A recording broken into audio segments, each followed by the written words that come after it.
Ok. Buenos días para todos. Damos comienzo entonces al live del día de hoy, 6 de julio. Vamos a hablar de cómo se integran la tanatopraxia, el servicio funerario y la tanatología. Le damos la bienvenida a mi gran amigo Camilo Jaramillo. Cami, nos conocemos hace muchos años. Hemos trasegado por el tema, en buena parte incluso de la normalización que se ha buscado y de la profesionalización del servidor funerario, en todo lo que es integral. Cami tiene una hoja de vida supremamente extensa, porque además de la historia que trae personal, que lo entra en estos temas de la muerte, pues ha sido muy estudioso del tema, ha sido uno de nuestros grandes líderes y representantes a nivel de América en general. Es el presidente de una asociación que ahorita nos cuenta cómo es. Sí. Y pues es de los pocos directores funerarios que tenemos. Creo que son muy poquitos como director funerario quienes ostentan pues la verdad, honroso título. Entonces, pues Cami, bienvenido. Ya he hablado de ti el sábado anterior y pues para mí es un placer tenerte aquí en casa. Bueno, muchas gracias. Muy buenos días para todos. Para mí es un honor enorme que estén ustedes aquí empleando un poco de su tiempo y de sus ocupaciones para compartir un poco de estos conocimientos. Pues a ver, yo quiero que esta mañana va a ser un poquito diferente. Para los que me conocen y de pronto han estado conmigo, de pronto han compartido más espacios prácticos y muy teóricos del tema de la tanatopraxia, que es el embalsamamiento como tal. Hoy voy a referirme un poco al tema, pero vamos a hacer algo mucho más global, mucho más didáctico y espero sorprenderlos gratamente a todos. Antes de comenzar el tema, estábamos, digamos, fuera de cámaras con el grupo, estaba la señora Celia Flores, me hacía una pregunta interesante y quiero empezar con eso para darle un arranque diferente a esta charla. Y era hablar de si estos temas de la tanatopraxia, el embalsamamiento y el manejo de cadáveres, si está bien legislado en nuestros países. Le voy a dar una respuesta corta, la verdad es que no. En América Latina el tema de la tanatopraxia lo hemos hecho más por iniciativa, por gusto, por ejemplo que hemos llevado del mismo Estados Unidos y de pronto de Inglaterra, porque podemos hablar que en el resto de Europa es muy poco la que hay. Entonces es más un interés que hemos llevado nosotros como funerarios para dar un servicio adicional y más integral en nuestras funerarias. Y ya llevamos pues, muchos años también en esto. Pero desafortunadamente con la legislación estamos muy atrás. Todos los intentos que se han hecho, algunos van caminando, unos más adelantes que otros van solamente, se quedan en buenas intenciones, pero cuando llegan a cierto nivel de gobierno, de legislación o de legisladores, frenan. Pero la realidad es esa. Realmente en el campo legislativo estamos en pañales completamente en el campo de la tanatopraxia en América Latina. Ok, ahora quiero entonces entrar en materia. Hoy vamos a mirar un tema bien interesante que es la integración de la tanatología, la tanatopraxia, la dirección funeraria, pero quiero empezarlo desde un enfoque histórico. Desde dónde viene realmente eso. Vamos a ver el funerario integral, un poquito del origen, muy rápidamente porque esto sería un tema de mucho rato. Pero el oficio funerario es un oficio supremamente antiguo, sin ser denominado servicio funerario desde la antigüedad, ya las antiguas sociedades y las personas miraban la manera de disponer de sus cuerpos, fuera por temor, fuera porque les incomodaba tener cadáveres al lado, fuera porque les generaba cualquier tipo de situaciones particulares, ya por lo menos la disposición de los cadáveres empezó a tener, digamos, cierto orden.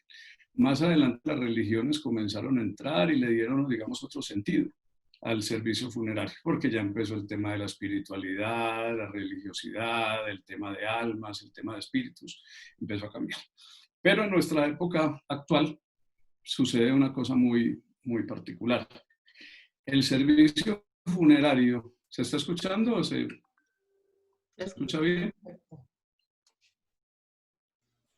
Sí, perfecto. ¿Se escucha? Sí, muy bien. Sigue.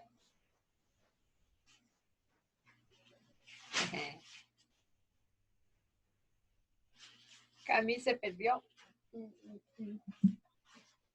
Es que está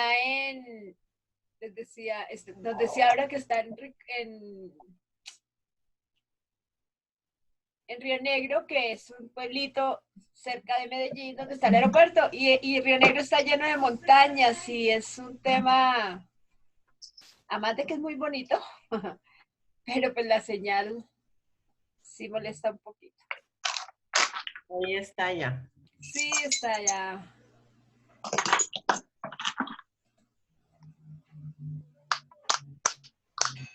Ok. Ya estoy nuevamente por acá. Ah, vale, listo. ¿Ahora sí? Sí. Ok, permiso. Vamos.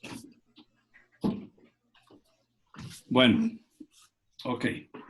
Entonces, nuestro servicio funerario. ¿Me confirman, por favor, que están escuchando? Sí, se está escuchando bien. Okay. Perfecto. Okay, gracias.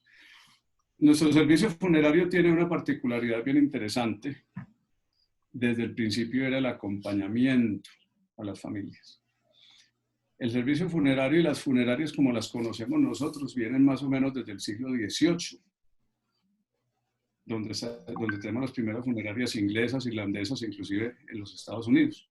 Si miramos un poquito en la historia del morir, generalmente nacíamos en las camas de nuestras casas y moríamos en las camas de nuestras casas, siempre acompañados.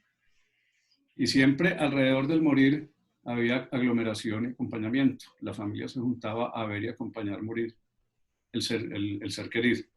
El funerario entró cuando las familias empezaron a necesitar un poco de ayuda, que el acompañamiento inicial a la muerte de una persona siempre fueron los familiares, que eran quienes vestían a la persona, quienes lo amortajaban, quienes inclusive ayudaban a empezar a organizar las otras fúnebres. El funerario comenzó en el momento en que se empezó a requerir la forma de transportar el cuerpo y la forma, digamos, de tener un ataúd o un medio donde transportarlo. Entonces, cuando se le empezaron a encargar los ataúdes y los féretros a los carpinteros y a los primeros ebanistas, empezó a aparecer la figura del funerario. Pero esa figura del funerario inicialmente era básicamente un proveedor de un servicio básico, era el proveedor del cofre y proveedor del transporte como tal. Pero miren que el acompañamiento de la familia siempre ha sido el más importante. La familia siempre ha estado junta en el momento previo a la muerte y en el acompañamiento posterior. Podríamos inclusive pensar que ese fue, digamos, el primer manejo de duelo que se dio. La compañía de la familia, de los vecinos, después del fallecimiento de una persona, el estar pendiente, inclusive de llevarle los alimentos, de cocinarle a los deudos, a la viuda, a los hijos, para que no tuvieran que preocuparse ante esa situación, fue el primer acompañamiento que se empezó a ver. Con el tiempo, cuando las funerarias empezaron a consolidarse mucho más, donde los funerarios no solamente vendían el ataúd, sino que proveían el coche para llevar los cuerpos, y empezaron a agrandar su portafolio, es donde empezamos a ver el servicio, digamos, integral, donde ya el funerario empezó a tener algo de tanatólogo, porque acompañaba, porque estaba presente durante el momento del fallecimiento, porque lo acompañaba a posterioridad, porque vendía el ataúd, porque proveía los servicios y estaba siempre pendiente de la familia. Entonces ahí se fue de alguna manera como estructurando el sistema. Hoy día, para traerlo, digamos, al presente, vemos que las empresas funerarias tienen ya una visión o una misión más bien de su negocio mucho más complejas, mucho más completas, donde todos los servicios se comienzan a integrar. Sin embargo, pasa algo. Tenemos servicios integrales donde ofrecemos manejo del duelo, donde tenemos servicios de tanatopraxia, que es básicamente todo el manejo del cuerpo. Vamos a referirnos a eso un poquito más adelante. Tenemos toda una parte comercial y toda una parte de atención, pero a veces no están muy bien integradas. Cada uno muy experto en su tema, pero a la hora, digamos, de enfrentar el servicio, falta un poco más de integración. En el funeral, digamos que el protagonista siempre va a ser el cuerpo de la persona fallecida, el que se fue. En la antigüedad se hablaba del caído, con el origen de la palabra cadere, que de ahí viene el origen de la palabra cadáver, que es el caído, muy diferente a algunas historias que se oyen por ahí. Entonces, al lado del caído y el acompañamiento de esa persona, se elabora todo el ritual funerario. El director funerario y el personal que trabaja en una funeraria debería, por definición, por lo menos ser un conocedor básico de todos los temas que se manejan alrededor del manejo, del manejo pues, de la situación de la muerte de alguien. Es decir, debe ser un conocedor por lo menos en instancias básicas de la tanatología, porque es que los funerarios también nos buscan antes del fallecimiento, no solamente cuando una persona fallece, sino desde antes. Muchas veces se hacen preparativos cuando la persona está agonizando.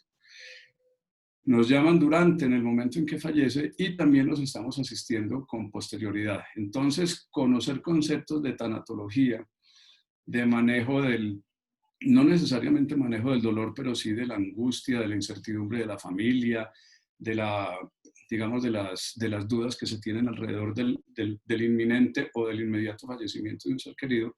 Nosotros somos los que estamos llamados a acompañarlos, a explicarles y de pronto a darles una luz para que puedan tener afrontar mucho mejor esa situación a la cual están abocados a enfrentar directamente.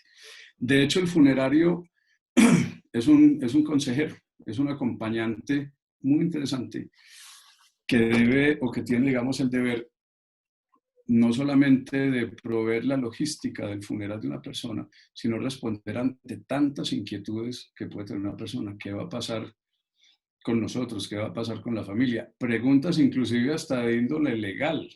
Le hacen a uno, y si mi padre fallece, ¿qué vamos a hacer con la casa? ¿Qué va a suceder con hasta sus cuentas bancarias? ¿O qué puede suceder con el automóvil que tenía? Y nosotros, dentro de nuestro bagaje de conocimientos, pues sin meternos muy de fondo en ese tema, porque hay decisiones de la familia en las cuales nosotros no debemos, digamos, interferir, sí podemos indicarles que hay una serie de pasos legales que deberían ir teniendo en cuenta.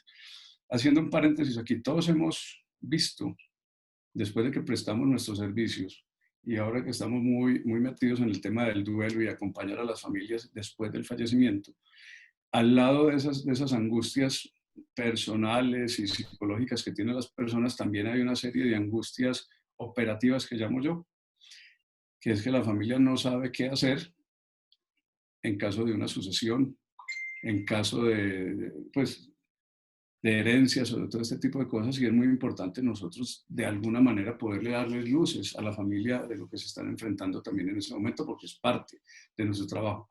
Como digo, tenemos que ser muy cuidadosos en esta parte porque podría interpretarse como que les estamos indicando qué deben hacer y qué pasos, y alguna persona podría decir, mire, me van a quitar la herencia o se la van a entregar a otra persona o algo. Pero lo importante es que sepamos por lo menos indicarle a las personas con quién deben hablar, a dónde se deben dirigir o cuáles son los elementos que tienen que tener en cuenta. Entonces, si miramos, el servicio funerario es supremamente amplio y el acompañamiento que nosotros podemos darle a la familia es enorme y es de un espectro que muchas veces ni siquiera nos imaginamos. Muchos funerarios, desafortunadamente, en algún momento nos concentramos en la venta del ataúd, en vender un buen cofre, en ser, digamos, rápidos y eficientes para proveerle, digamos, un espacio en un cementerio y generar la logística de un funeral como tal. Y eso es un trabajo que todos sabemos hacer y que es relativamente fácil, digamos, porque es una lista de requisitos y de información que necesitamos y simplemente se lleva a cabo nada más. Pero más allá de eso, el acompañamiento tiene que ser mucho más completo, de una manera mucho más humanizada y menos mecanizada. En el centro del funeral siempre va a estar el cadáver, como estábamos hablando desde el principio. El ADN del servicio funerario, como dice el autor Todd Van Beck en los Estados Unidos, el cadáver y el fallecido son el ADN del servicio funerario. Un funeral sin un cuerpo presente, pues termina siendo un evento memorial o algún tipo de ceremonia diferente, pero funeral como tal, realmente no es. Entonces, devolverle la importancia a la tanatopraxia dentro del servicio funerario es importante.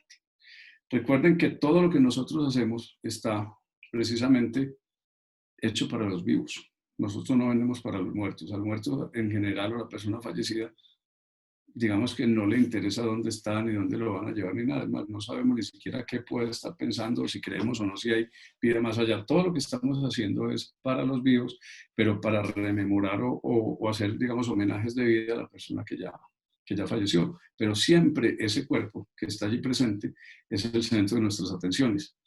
Y es el centro de las atenciones en el sentido en que tenemos que cuidar de él de la mejor manera posible. La familia nos busca a nosotros como funerarios para entregarnos su joya más preciada, porque somos nosotros quien lo sabe hacer. Recuerden lo que hablaba muy desde el principio. Antes, las mismas familias se encargaban de amortajar el cuerpo, de ayudar a llevarlo al cementerio, de ponerlo en el ataúd y hacer todo, digamos, todo el servicio alrededor del funeral. Ahora, digamos, por cambios en la sociedad, por costumbres, porque el sistema funerario se ha desarrollado muchísimo más, esa responsabilidad cae en nosotros, porque es una manera de quitarle un poco de angustia a las personas. Nosotros no tenemos la manera de quitarles el dolor ni la tristeza. Es imposible. Nosotros ojalá tuviéramos la varita mágica para lograr hacer eso, pero por lo menos la incomodidad de encargarse directamente de la logística, de proveer el espacio para la velación, para el acompañamiento, para el transporte, nosotros lo hacemos. Esa responsabilidad es la que cae dentro de nuestras manos. Entonces la familia ahora no tiene ni siquiera la necesidad de preocuparse por el tratamiento del cuerpo de su ser querido. Lo trae para nosotros. De la misma manera en que nosotros procuramos tener los mejores profesionales para atender el duelo, como procuramos tener el mejor personal administrativo para que nuestros sistemas y nuestros departamentos de ventas, nuestros departamentos de contabilidad y mercadeo funcionen, también debemos procurar que esa área de servicio, el cuarto oscuro de atrás, como llamo yo, el salón de tanatopraxia o de embalsamamiento, sea manejado o sea regido por personas que realmente tengan competencias para hacer esto. Tradicionalmente el embalsamamiento lo han hecho las personas que son capaces. Y de hecho, cuando buscamos muchas veces nuestros trabajadores, los embalsamadores, o nos buscaron en algún momento, era al que no le diera miedo de los muertos, al que no le diera fastidio, el que quisiera meterse allá y tuviera algún gusto particular por eso, o desafortunadamente lo hemos visto, personas de pronto que no tuvieran otra opción de trabajo tomaron eso. De hecho, muchas personas y muchas empresas que yo conozco, afortunadamente cuando alguien llega diciendo que, pidiendo trabajo y diciendo que sería capaz hasta de preparar o arreglar muertos, pues es la persona que primero echamos en la lista, no le está dando ni siquiera dignidad. En ese orden de ideas, más allá dentro de la parte técnica de la tanatopraxia, tenemos que mirar que tengamos personal, no solamente que tenga ganas de hacerlo, pero que sea idóneo desde el punto de vista académico y desde el punto de vista de actitud para hacer este trabajo. Son personas que tienen que tener muchísima empatía con las familias, muchísima empatía con los cuerpos, a pesar de que es un trabajo que se hace a puerta cerrada, que es un trabajo donde solamente se ve el resultado final cuando lo ponen en velación. Y nuestro juez más grande es la familia, y la familia no tiene manera de evaluar si hicimos un buen proceso de embalsamamiento como tal, más que ver la parte estética del fallecido. Y muchas veces nosotros descuidamos muchísimo ese tipo de personal porque no le proveemos la capacitación correcta, porque de pronto no lo hemos escogido con el criterio correcto, o si tenemos personas que sean empíricas, que son perfectamente válidas, que conozco empíricos supremamente buenos, pero a veces las empresas no nos hemos preocupado por capacitar y por mejorar las competencias profesionales de esas personas. No podemos olvidar que nuestro servicio funerario puede irse al traste, puede fallar completamente por un mal resultado en el embalsamamiento de la tanatopraxia. De nada nos sirve unas capillas velatorias lujosísimas y muy cómodas, una carroza Cadillac, Mercedes, último modelo, los mejores modelos de ataúd en la madera más fina, el panteón más bonito y más elegante, si la calidad de la preservación no es la correcta. Si la familia se acerca a despedirse de su ser querido y no se me parece, esa no es mi mamá, ese no es mi papá. O recibimos una llamada a medianoche o en la tarde donde dice, mira, es que el cuerpo está de pronto derramando líquidos, está oliendo mal. Ese solo detalle inmediatamente le quita la calidad al servicio funerario y hace que la percepción que las familias tengan, inclusive los funerales, sea negativa. En la experiencia colombiana y en lo que hemos estudiado muchas veces, hemos visto que muchas personas de nuestro país, y es posible que en muchos países suceda igual, tratan o tienen el argumento cuando van a un funeral de no ir a mirar a los fallecidos. Y uno pregunta por qué, dice, no, porque quiero llevarme la imagen de él en vida, cuando estaba vivo. No lo quiero ver muerto, no lo quiero ver en un ataúd, y todo este tipo de argumentos que se dan. Si miramos un poquito más allá, ¿por qué se está dando eso? ¿O por qué se ha dado eso tradicionalmente?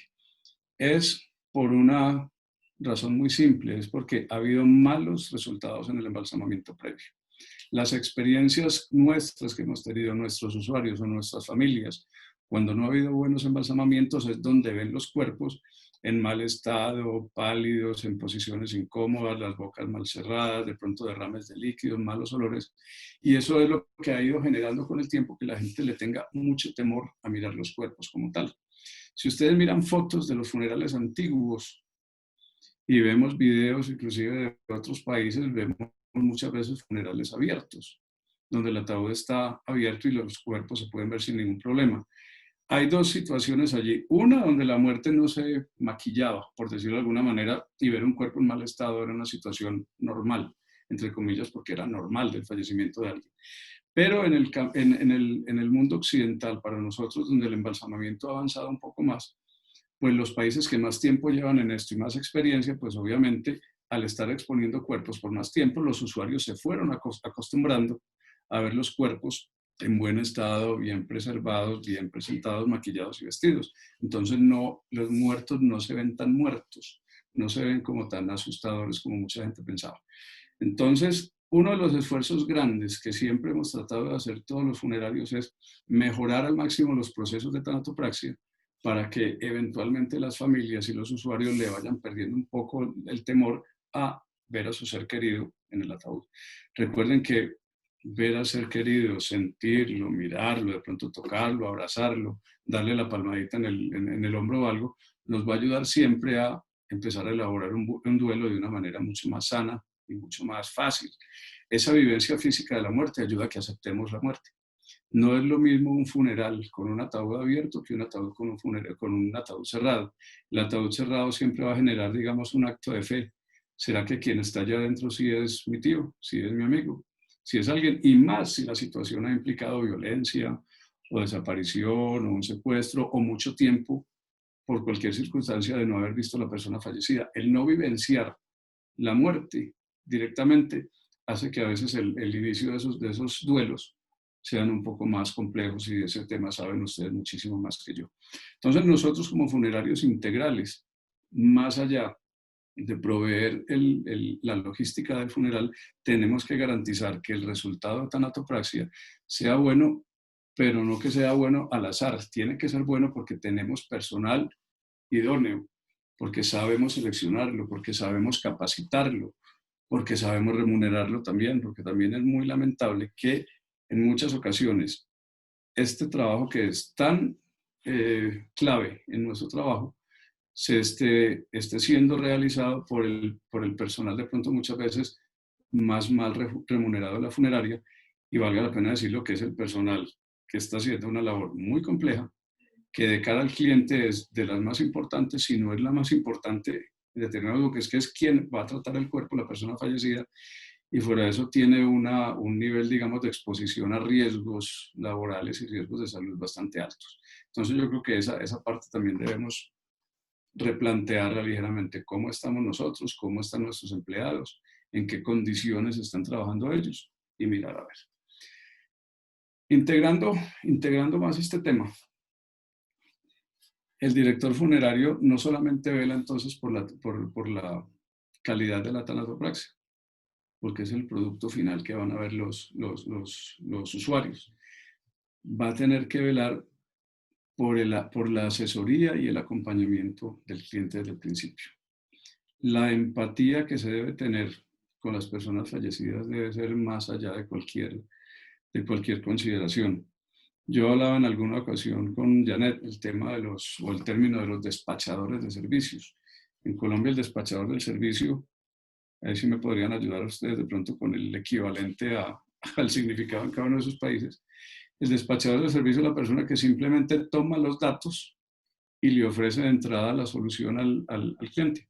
Sí, señor, la persona fallecida es tal, tal, tal y tal, toma los datos, vamos a hacer el velatorio de tal hora a tal hora y vamos para tal cementerio y punto, sin ofrecerle realmente alternativas al cliente. Cuando hablo de alternativas, no es querer ofrecerle el mejor ataúd solo por vendérselo. Es el hecho de mostrarle al cliente o al usuario las opciones de servicio que tiene. Hay un ejemplo que yo mencionaba en una ocasión anterior. Por ejemplo, en Colombia, que se ha hecho tan común la cremación directa y ahora en tiempos de pandemia muchísimo más, donde los cuerpos simplemente salen del hospital o de la casa al crematorio. Pero en Colombia esto se volvió muy común antes de la pandemia, donde en ciertas ciudades y en ciertas zonas las familias no querían ni velatorios, ni ataúdes, ni siquiera ver las carrozas fúnebres. Y simplemente llegaban a la funeraria y pedían una cremación directa y el funerario se encargaba de recopilar los datos y decirle, mire, la cremación directa vale tanto y punto, y se fue. Y se iban muy satisfechos porque le habían cumplido a la familia, le vendieron el servicio que requerían y ya. Para hacer un poco, para no ser tan largo esta historia, yéndonos un poco más atrás o digamos un poco más profundo en lo que pedían los clientes y los usuarios, muchas de las personas que pidieron cremación directa en su momento, les va a llamar la atención lo que les voy a decir, lo hicieron porque creían y pensaban que ya no se utilizaba hacer velatorios, porque creían y pensaban que eso era la moda y eso era lo que se debía hacer.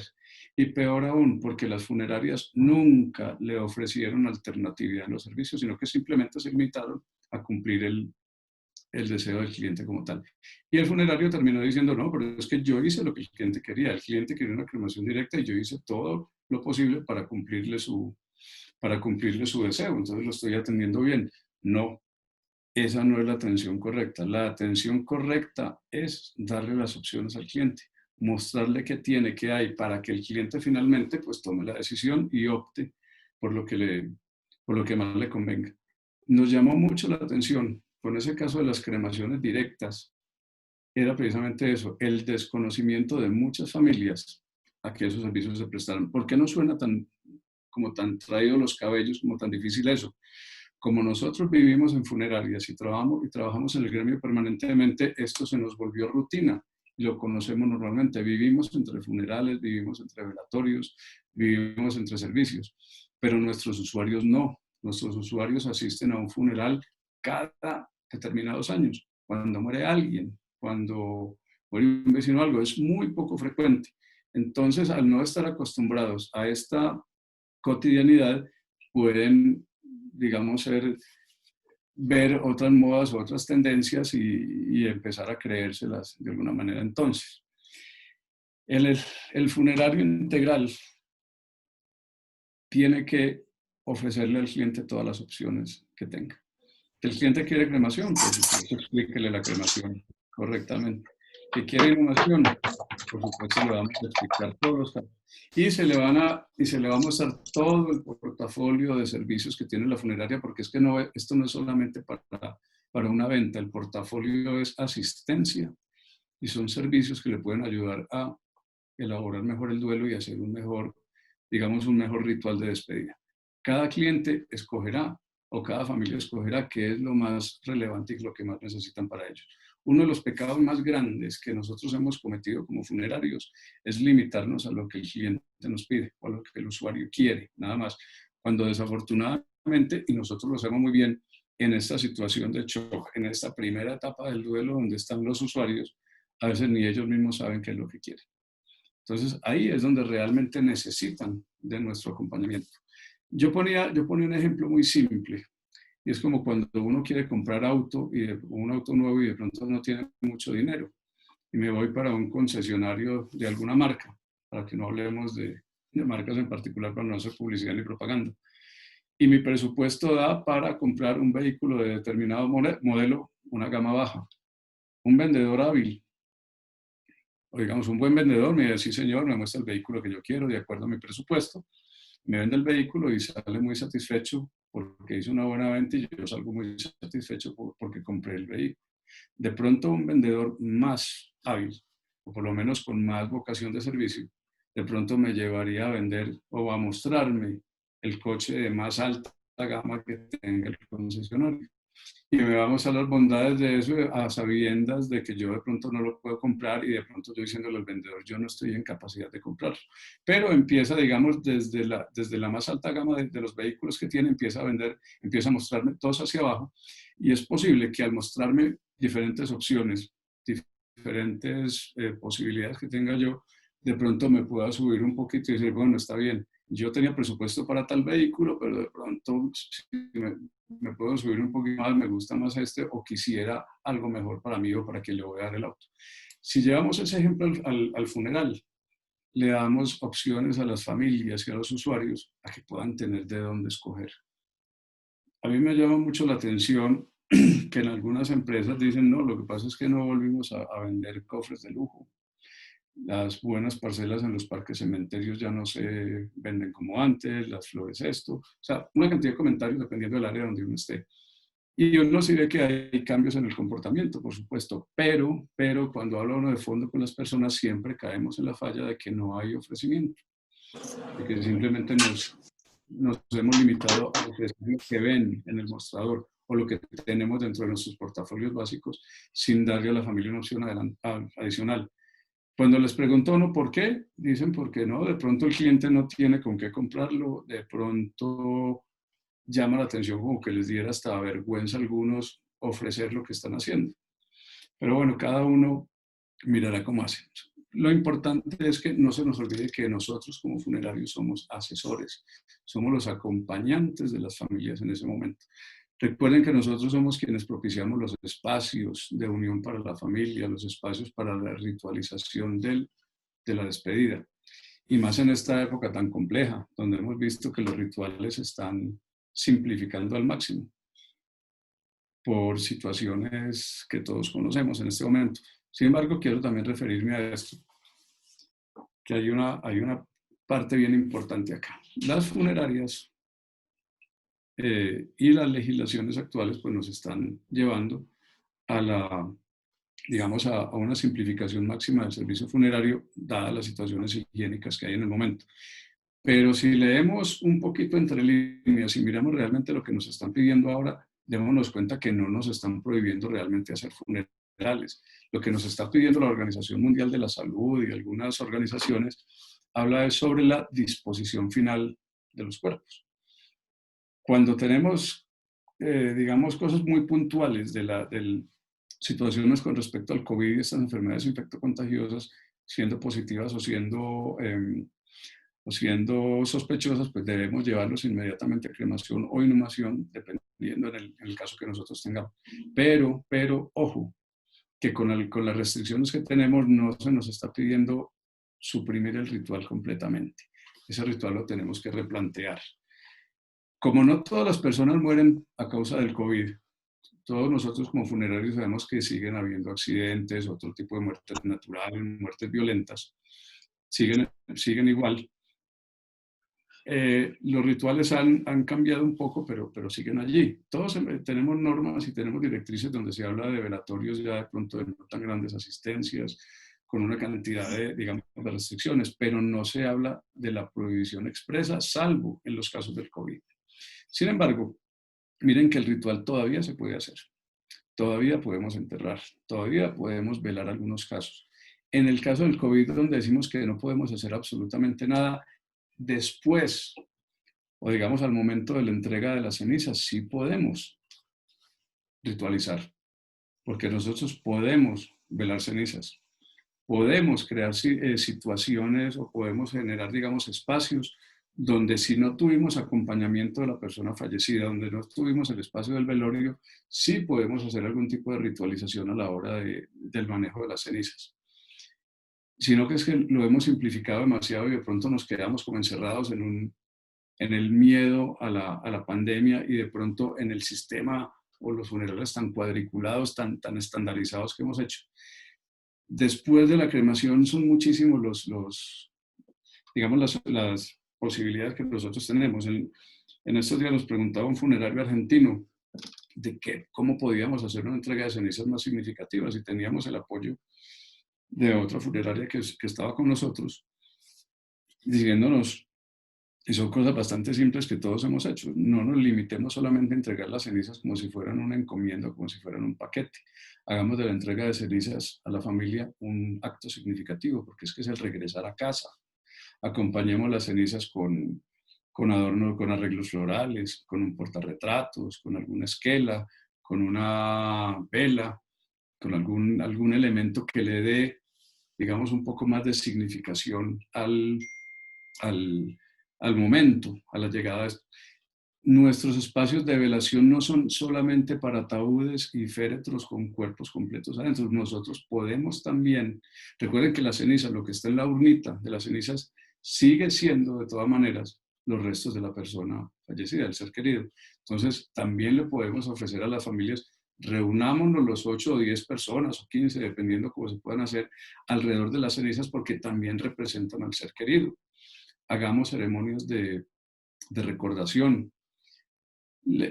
Creo que nada más adecuado que nuestros espacios funerarios, las salas de velación por su tamaño, para poder hacer, digamos, distanciamiento social. Nuestra cultura ha sido de velorios y de funerales con mucha acogida. Desafortunadamente estamos viendo que eso está cambiando. Y yo creo que después de la pandemia y en esta época vamos a tener cambios significativos, pero tenemos que acostumbrarnos a ello. Pero no podemos simplemente apagar la palanquita del servicio.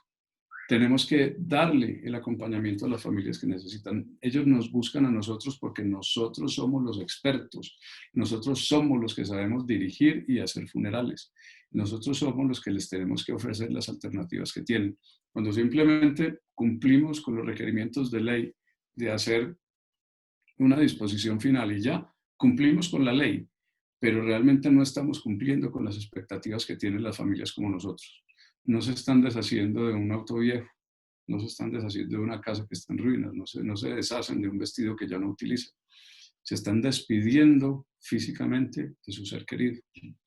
Y es muy traumático y todo lo vemos de la manera en que se está haciendo ahora cuando tú te despides de tu familiar en la puerta del hospital, no lo vuelves a ver y te lo encuentras luego de unos días simplemente en una urna para cenizas.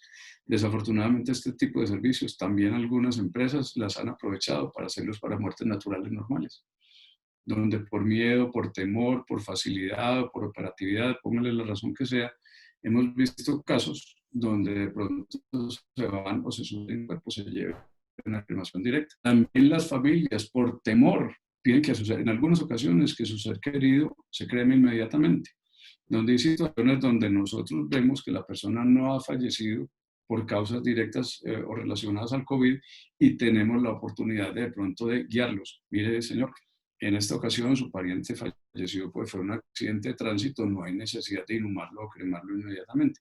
Tenemos que orientar, porque si no los problemas van a salir después. Alguien hablaba de las demandas que empezaran a salir a futuro por la no prestación de servicios o por no cumplirlos y honrar los compromisos de venta que hemos tenido nosotros ahora.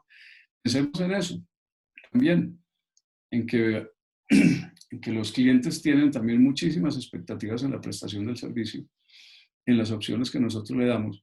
Y si tenemos algunas restricciones, de todas maneras, bajo estas restricciones que tenemos que bregar a ofrecerle la mayor cantidad de alternativas posibles, o si es uno o dos, las que tengamos, pero no cerrarle las puertas al usuario en cuanto a las opciones que tiene como tal. Si no, vamos a terminar a la vuelta de la esquina como un servicio de evacuación de cadáveres nada más. Bueno, hasta aquí yo quiero hacer una pausita si me quieren hacer algunas preguntas, si tienen alguna inquietud para poder continuar el tema y lo hagamos un poco más dinámico. Y bueno, si hay preguntas, por favor, levanten la mano, o si quieren abren el micrófono, pero por favor ordenaditos. También. Mientras yo tengo una inquietud, Camilo, hablaste de los comienzos de los funerales, ¿y cuáles son los comienzos de los panteones? Bueno, primero se inhumaban, bueno, hablemos en el caso occidental, que es el que nosotros conocemos más. Los campos, primero las personas se enterraban donde fallecían, o por lo menos se trataba de segregar un poquito el fallecido por el riesgo a que vinieran, digamos, animales carroñeros y pudieran atacar a las personas. Entonces, por eso los cuerpos se trataban de enterrar un poquito lejos. Luego, cuando ya la religión comenzó, o cuando comenzaron las religiones, se empezaron a a determinar como los lugares sacros o los lugares sagrados para dejar a los muertos. En nuestra cultura occidental el cuerpo ha tenido muchísima importancia, digamos que a la par con el espíritu. Metámonos con la religión judeocristiana, que digamos que ha sido la que ha dado origen a prácticamente todos nuestros rituales. La importancia del cuerpo es tal que inclusive en la Biblia la podemos ver cuando hablamos de la ascensión de nuestro Señor Jesucristo y de la Virgen María en cuerpo y alma a los cielos, como las únicas personas que lo han hecho dentro de la religión judeocristiana. Se empieza, digamos, a resaltar ahí la importancia de la conservación del cuerpo. Eso a través de la historia hizo, cuando ya se desarrollaron, digamos, unas estructuras religiosas mucho más importantes, que la conservación física del cuerpo fuera importante. No estoy hablando de embalsamamiento, pero sí de los lugares donde se almacenaban ellos como tal. Por eso en las primeras instancias empezaron a aparecer los lugares de enterramiento dentro de las iglesias, dentro de las primeras iglesias, para estar más cerca del altar, para estar mucho más cerca digamos, de los centros de oración, y porque la madre iglesia acogía a sus muertos de alguna manera. Después, con esto se empezaron a generar, obviamente, hablándolo con mucho respeto y sin entrar en discusiones muy profundas, pues obviamente se empezaron a generar, digamos, conflictos de intereses y negocios, entre otras palabras. Los lugares de enterramiento, entre más cerca estuvieran del altar, pues supuestamente llegaban más fácil y más rápido las oraciones para que llegaran al cielo. Entonces eran los lugares más costosos, los más complejos de acceder, los que estaban, digamos, dedicados o destinados a los reyes, a los obispos, a las personas, digamos, con poder. Cuando las iglesias se fueron llenando, pues y físicamente no cabían los cadáveres, empezaron a enterrar alrededor de las iglesias. Por eso los primeros cementerios siempre estaban alrededor de las parroquias, simplemente para estar cerca de la madre iglesia, para estar cerca de la oración y porque era el lugar de acogida. La iglesia es mi casa. Entro a la iglesia cuando me bautizan y vuelvo a salir de la iglesia cuando muero, pero siempre físicamente voy a estar cerca de ello. Cuando ya simplemente se llenaron los espacios, cuando ya después del Concilio Vaticano II también, que empezó a cambiar mucho como todos estos conceptos, los parques cementerios empezaron, digamos, a crecer, aunque desde el siglo XIX ya habían cementerios privados en Europa, pero de todas maneras con un manejo mixto con las iglesias, o por lo menos sociedades privadas los tenían, pero siempre la iglesia era la que dictaba el manejo de ellos. De esa manera fueron desarrollándose los cementerios, comenzando desde los centros religiosos, dentro de la iglesia. Cuando se llenaron las iglesias, comenzaron los parques, pues los cementerios alrededor de ellas, y finalmente evolucionaron en los espacios que conocemos hoy. Luego la cremación pues estaba como digamos, una alternativa interesante, pero más por la falta de espacio que se estaba empezando a generar y se iba viendo a futuro, que los cementerios empezaban a utilizar espacios que eventualmente podrían ser utilizados para otros fines, viviendas, sembrados o cualquier cosa, y se veía como una solución mucho más inmediata, más rápida y de alguna manera más industrial, diría yo. Muy respetable. De hecho, iba muy en contravía con las ideas judeocristianas de incinerar el cuerpo, que nunca la iglesia no la aceptó sino hasta el Concilio Vaticano II en el año 63, donde ya más allá del concepto de la conservación física del cuerpo, pues ya se hablaba de otro nivel de espiritualidad diferente y se empezó a aceptar, pero también por presiones de manejos de tierra, de utilización. Un cementerio para muchas personas siempre se verá como un lunar en la mitad digamos, de un terreno, porque por la mitad no puede pasar una autopista, porque al lado hacer complejos de vivienda o comerciales a mucha gente no le va a gustar. Pero bueno, otros vemos los cementerios como lugares de recordación, como museos, como sitios de tranquilidad, como el lugar de los muertos, porque los muertos tienen derecho también a estar en un lugar más allá del corazón de los vivos, también tienen derecho a estar en un lugar físico y no simplemente desaparecerlo. Entonces es un tema bastante complejo que la vida vamos a ver dónde nos va a ir llegando a esto. Los que creemos realmente en el servicio funerario, en el ritual, creemos que los muertos tienen derecho a estar en un lugar para los muertos y los vivos tenemos el lugar para nosotros.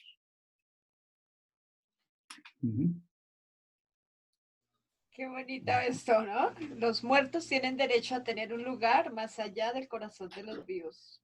Sí. Sí, porque es que siempre habla que es que el lugar de los muertos es el corazón. Está muy bien que viva en nuestra memoria y que permanezcan, porque la verdadera muerte es cuando se olvidan las personas. Pero mientras estén los espacios físicos y los cementerios va a haber algo, por lo menos, para recordar a esas personas. Son los espacios. Es que no, las personas no se entierran solamente por capricho y se generan monumentos a ellos, es precisamente a su memoria, a lo que fueron, es porque significaron, porque en algún momento fueron muy importantes para alguien. Yo por eso no veo que un cementerio estorbe. Un cementerio es un espacio de tranquilidad, de recordación, de evocación. Si quitamos un poquito como ese estigma que nos han dado las novelas, las películas de terror, son lugares donde artísticamente pues son lugares que artísticamente se han vuelto santuarios también, porque podemos encontrar obras de arte y espacios muy bonitos. Si nos vamos inclusive al otro lado de los ecologistas, generalmente un parque cementerio no riñe para nada con un jardín botánico o con un gran parque, con una gran zona verde. Es que los cementerios también tienen árboles, tienen jardines, que quieren imponer los bosques como cementerios. Pues es que muchos de los cementerios, de hecho, son bosques también al mismo tiempo, o sea, son mixtos. Entonces, los cementerios para mí realmente no riñen para absolutamente nada con los espacios y con los parques y los lugares que podemos acompañar. Lo que hay que quitarle un poquito es ese estigma de película de terror. Obviamente necesitaríamos más apoyo de las autoridades, sobre todo en los públicos, para que el mantenimiento sea un poco más cuidadoso, aunque sabemos que es costosísimo, los mausoleos y todos esos cementerios patrimoniales tan hermosos que hay en el mundo son supremamente costosos de mantener y administrar, pero son espacios que hay que rescatar. A mí me parece tristísimo cuando hablan de tumbarlos o quitarlos, porque es que la historia, el arte y las memorias que hay dentro de esos lugares son incalculables. Cuando uno hace un tour en un cementerio y tú te vas leyendo lápida por lápida, te van contando las historias de quién, no solamente de los nombres que hay ahí, sino la historia que hay detrás de eso, del artista que hizo la obra, del esfuerzo que se hizo hace 100 años por traer una escultura desde Nápoles, por decir algo. Son experiencias muy, muy enriquecedoras que sería muy triste que se perdieran por simplemente tratar de desaparecer el cementerio, porque es un lugar lúgubre. Cuando si hay dolor, si hay tristeza, también es el lugar está en el corazón de las personas, no en el sitio físico como tal. Más bien le da un poquito de pesar, es que el lugar esté en mal estado. Pero yo digo, los cementerios son lugares que traen mucha paz y mucha calma.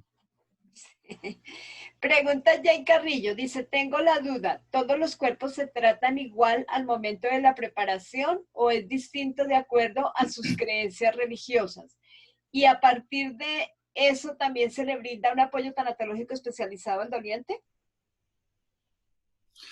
Bueno, cada religión, digamos en general, tiene una serie de rituales importantes para ritualizar ese momento de despedida. Algunas religiones no permiten tocar los cuerpos, o digamos que permiten ceremonias diferentes, de solo bañarlos, otros solamente amortajarlos, otros permiten hacer el embalsamamiento.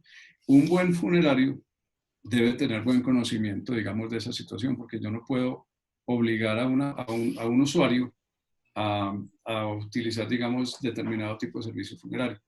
La norma siempre, la libertad de credos, creo que es casi universal. No digo que universal porque hay países muy, muy cerrados con respecto a esto, pero la libertad de credos obliga a que se respeten por lo menos los rituales que piden las personas. Obviamente, las empresas deben procurar, digamos, seguir esos cánones. Quién puede preparar, quién no puede preparar, proveer, digamos, los servicios también de velación, acompañamiento y manejo de los funerales. Es muy importante tener eso. Pero si es importante, pues si es algo muy, muy importante, es eso, que es que cada comunidad, inclusive dentro de los cristianos, hay costumbres diferentes en la velación, en algunos, inclusive para la preservación de los cuerpos. Algunos lo aceptan, otros no lo aceptan. Recuerden que para la cultura judeocristiana el cuerpo es la mayor creación de Dios, porque el hombre fue creado a imagen y semejanza de él. Entonces, desde esa visión, la manipulación del cuerpo, abrirlo, de pronto aplicarle líquidos o de pronto hacerle cualquier tipo de tratamiento post-mortem, no está de acuerdo con esos lineamientos. Entonces lo que hay que hacer es simplemente documentarse bien de cuáles son los protocolos funerarios de cada cultura y tratar de seguirlos. Y hay muchos, pero todos son fáciles de, digamos que relativamente fáciles de seguir si nos acompañamos de alguien de cada vertiente. Sí. Preguntan aquí Edna y Claudia Ramos, ¿qué hacer con las cenizas en casa? ¿Se puede, no se puede? ¿Cuál es la recomendación? ¿Si es buen lugar para el destino final de un ser amado? Bueno, ahí hay muchas recomendaciones al respecto. Según la Iglesia Católica, el lugar ideal para guardar las cenizas es o un cenizario, en un cementerio, en una parroquia, o un lugar, digamos, sagrado para tal fin. Yo creo que cada uno de nosotros tiene que mirar muy bien cuál es la costumbre que hay. Se ha hecho muy común la liberación de las cenizas, digamos, en el mar, en el campo, guardarlas en la casa. Yo considero que eso es una cuestión, aparte digamos, de las directrices religiosas, es una cuestión bastante personal. Lo importante es que el lugar donde se guarden o donde se haga la custodia de las cenizas no pierda nunca su sacralidad. Porque es posible que si yo guardo las cenizas hoy en mi casa, pues las venere mucho, pero no sé si en 10 o 20 años o mis hijos o mis nietos le van a dar la misma importancia, a la hornita la van a meter por ahí en un cajón o la van a guardar. En mi experiencia personal, cuando mi abuela murió y ella pidió que las cenizas fueran tiradas al mar, yo cumplí con su deseo, pero hoy digo, qué tristeza no haber guardado parte de las cenizas o algo, porque no tengo como un sitio fijo donde yo pueda reverenciarlo. Entonces siempre hay como la necesidad de tener un referente. Lo importante es que se guarden en un sitio, sea en la casa o sea en un cementerio, sea en una iglesia, en un panteón, alguna cosa, que sean en lugares donde se reverencien. A mí siempre me preocupa un poquito que cuando se guardan en la casa, como les acabo de decir, llegará un momento donde se pierde el rastro de ellas. Alguien me dirá, no, pues que en los cementerios y en una cripta de una iglesia también. No, no estoy de acuerdo con eso porque de todas maneras van a estar en un lugar sacro. Y creo que parte, digamos, del misticismo que por lo menos que tengo yo con este trabajo es que las cenizas no vayan a terminar nunca en un lugar donde nadie, así sean los custodios del cementerio, por lo menos estén pendientes de ellas. Es posible que ya no haya familia ni que las cuide, pero por lo menos van a estar en un lugar donde si en un futuro preguntan, ¿dónde está Camilo Jaramillo? Así ya no haya familia, sepan dónde está. Pero cuando se desaparece la custodia completamente, creo que aceleramos también ese proceso de olvido. Pero eso sí es una apreciación muy personal. Bueno, yo desde la tanatología quisiera agregar que también depende mucho el proceso, que no sea el tener las cenizas en casa como si tuviera todavía mi ser querido vivo. Eso, porque eso tampoco podría llegar a ser muy sano, ¿no? Sí. Y sí, el importante, me gustó, que no se pierda el lugar sacro. Sí, súper bien, súper bonito. Camilo. Digo que sí es verdad. Dime. No, dime tú. Bueno, es que una de las preguntas que hacen quienes nunca han tenido relación con una funeraria, con un servicio, es ¿qué es el proceso de tanatopraxia? ¿Qué le hacen al fallecido? ¿Lo bañan, lo visten y qué más? Bueno, lo bañan y lo visten, digamos, es lo que la gente se imagina, es lo básico. El proceso de tanatopraxia es un proceso donde tratamos de ralentizar la descomposición corporal del cuerpo. O sea, le hacemos unos procesos químicos donde se le aplican una serie de germicidas y agentes higienizantes y conservantes para tratar de retrasar el proceso de descomposición corporal. Ojo, retrasar no es impedirlo, porque todos los cuerpos van a seguir las leyes biológicas y físicas de la descomposición de la materia. Entonces, en la tanatopraxia lo que hacemos es retrasar ese proceso, básicamente desinfectando el cuerpo, o sea, logrando un nivel de higienización alto. Ese nivel de higienización alto va a hacer que el proceso de descomposición se retrase y por consiguiente, pues la manipulación del cuerpo sea muchísimo más segura. porque quienes lo manipulan, quienes asisten al velatorio, quien va a la iglesia, quien va al crematorio, al entierro y tiene algún tipo de contacto con el cuerpo, podría estar expuesto a algún riesgo. El bono, digamos, o la parte adicional y la que realmente más le importa a la familia, es que en ese proceso de la tanatopraxia nos hemos enfocado en la creación de ilusiones. ¿Cómo así que en la creación de ilusiones? Es la parte estética, que además de que preservamos el cuerpo para que no entre en estado de descomposición durante el tiempo que lo vamos a velar o que vamos a hacer el proceso de funeralización, vamos a procurar darle al cuerpo una naturalidad muy alta, o sea, que se vea lo más natural y lo más reposado posible, generar un buen cuadro memorial. Para quien lo vea, quien lo acompañe, por lo menos un poco de la angustia y ese dolor que ha generado la muerte y las situaciones alrededor de la muerte se apacigüen un poco. Entonces la tanatopraxia en últimas termina siendo un proceso de higienización del cadáver, donde estéticamente también lo voy a recuperar para que la familia tenga un poco menos de angustia y lo pueda dar de una manera que le ayude a elaborar el duelo de una manera menos brusca. No sé si fui muy epidérmico en la explicación o quieren algo un poco más técnico. Sí, yo creo que sí, va. No, es decir, sí, el objetivo es efectivamente, yo como en mis palabras lo digo, es el último acto social del ser humano, por tanto, la presentación es obviamente supremamente importante. Muchas veces las personas preguntan qué les quitan, qué les dejan, qué pasa adentro. Ok, bueno. Una buena tanatopraxia o un buen proceso de embalsamamiento no requiere eviscerar un cuerpo, o sea, sacarle nada de órganos como tal.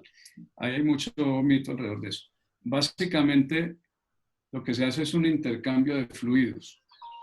Un intercambio de fluidos es simplemente que vamos a reemplazar la sangre del cuerpo por una solución germicida. Piénsenlo como una diálisis médica. Es donde nosotros simplemente con unos equipos especializados vamos a canalizar una arteria principal del cuerpo y una vena, y por la arteria vamos a inyectar una solución preservante que va a circular por todo el sistema circulatorio, valga la redundancia, y va a ir evacuando la sangre que está presente en el cuerpo. Entonces cambiamos la sangre básicamente por una solución germicida. Esa solución germicida desinfecta el cuerpo y lo conserva. Como el cuerpo en las cavidades torácica y abdominal puede acumular gases, líquidos, semisólidos y elementos, también por medio de una incisión pequeña y la inserción de un tubo con una especie de cánula gruesa vamos a sacar, digamos, los gases y los líquidos que estén presentes, sobre todo en el sistema digestivo, en el estómago, en intestinos, toda esta zona, y tratamos el cuerpo directo. La idea de que si abren completamente y le sacan las vísceras y los vacían, no es la correcta con una buena tanatopraxia. Medicina legal o el CEMEFO, los servicios forenses, si dentro de sus procesos de autopsia, tiene que abrir los cuerpos, mirar los órganos, hacer el estudio patológico y fisiológico de cada uno. Para eso se requiere abrir el cuerpo, pero regresan los órganos al interior en el 90% de los casos. Si los cuerpos vienen sin órganos de medicina legal o digamos de patología, es porque el médico los necesitó para hacer algún tipo de estudio, no porque los vayan a comercializar, ni mucho menos. De hecho, médicamente no se puede comercializar con órganos, porque hay muchas razones médicas y muchas razones fisiológicas y biológicas que impiden digamos que el órgano de una persona fallecida, si no ha sido colectado de una manera especial, funcione. Entonces, en el caso del embalsamamiento no hay extracción de órganos. Solamente para entrar un poquito en la explicación, si a la persona se le ha hecho autopsia y lo recibimos en la funeraria con autopsia, si volvemos a abrir, limpiamos todos esos órganos directamente, inyectamos el cuerpo, o sea, le aplicamos, ya tenemos que canalizar todas las extremidades por aparte y hacemos un tratamiento químico directamente sobre los órganos, pero volvemos a cerrar. Cuando hacemos tanatopraxia, o sea, embalsamamiento de una manera profesional y correcta, el cuerpo se lleva a inhumación o se lleva a cremación íntegro, o sea, con todas sus partes completas. Lo único que hemos procurado es reemplazar la sangre por una solución preservante y germicida precisamente para retardar el proceso de embalsamamiento. Adelante. Janet, no te escucho. Concepción, estás Sí. levantando tu manito. Habla, por favor, y ya Sí, ahorita sigo leyendo las otras preguntas. Sigue, buenos Conchi. días, saludos desde aquí Buenos de días. Sinaloa, México. Varios Ujú, cuestionamientos me los contestó ahorita con la cuestión de qué hacen con el cadáver. sí. Yo soy, aparte de ser tanatóloga, soy enfermera.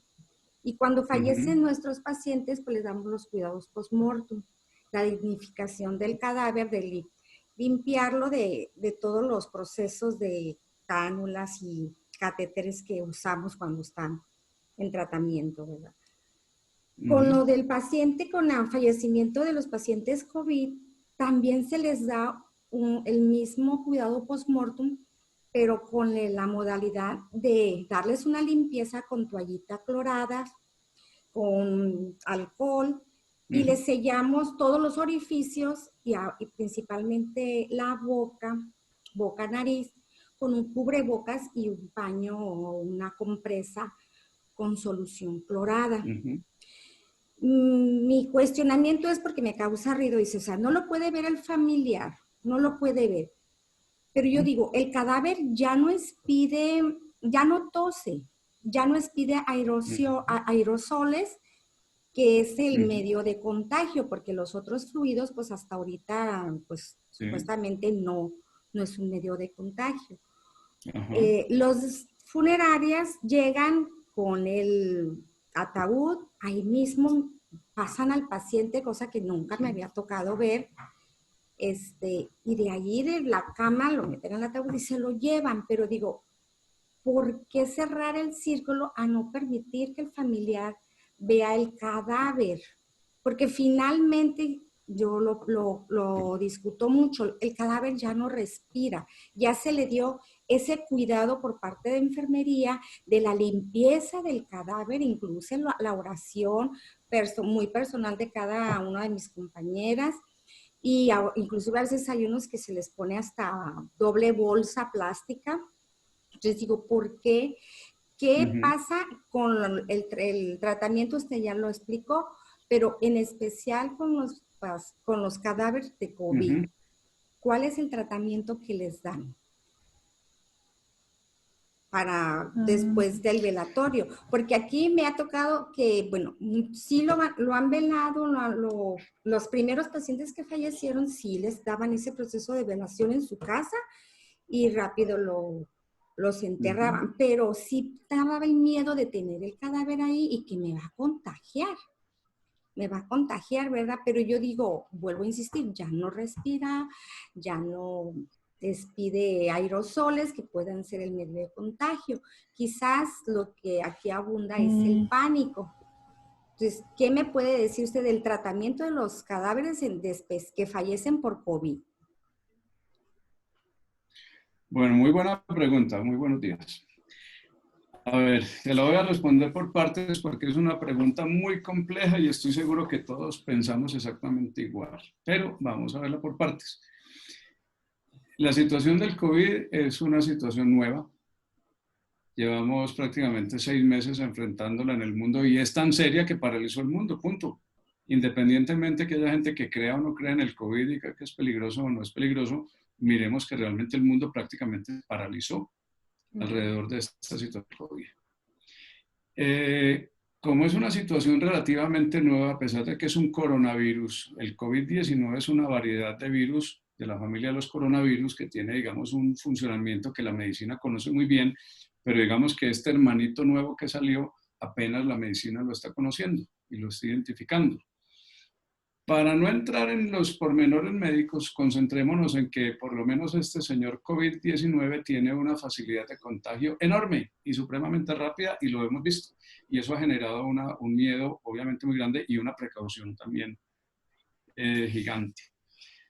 La primera precaución que ha concebido la Organización Mundial de la Salud, y no vamos a meternos aquí en la parte política con ellos, es de establecer el máximo nivel de precaución ante el manejo de casos con COVID, precisamente, primero porque no existe vacuna, porque tampoco sabemos exactamente qué tratamiento médico es el más efectivo. Afortunadamente hay muchos cuidados que se le pueden dar a los pacientes y muchos pacientes se han salvado. el nivel de muerte, digamos que es relativamente bajo por la cantidad de enfermos que hay. Además no es lo mismo una pandemia hoy que hace 100 años o la peste negra hace 5 siglos. Es otra historia. Pero como este es un campo nuevo, entonces se llama a la prudencia. ¿Por qué muchos países han adoptado legislaciones digamos, las recomendaciones para estos cuerpos?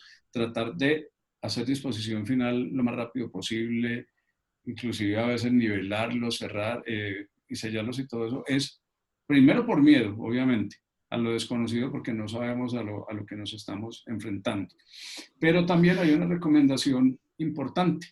En la parte que dice usted que si sabemos que el cuerpo, pues que el muerto no respira, no expele aerosoles o algo, digamos que eso es cierto hasta cierto punto.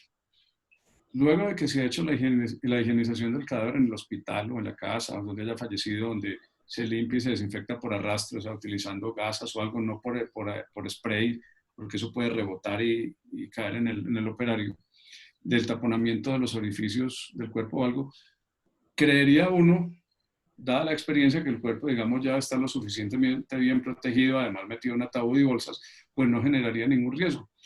Pero desde el momento en que se está higienizando, el momento en que se está embolsando y poniendo en el ataúd, así el cuerpo no respira ni nada, con el movimiento, con levantarlo de la camilla al ataúd, la caja torácica y el abdomen se puede, digamos, mover y puede que haya expulsión de algún tipo de aire. Alguien me dice, pero es que el virus no se transporta por el aire. Obviamente por el aire no, pero en el aire se pueden ir microgotas que tengan presencia del virus. Fuera de eso, la persona de pronto sudó, la persona, digamos, tiene líquidos corporales donde puede haber presencia del virus y de pronto la desinfección no se eliminaron completamente.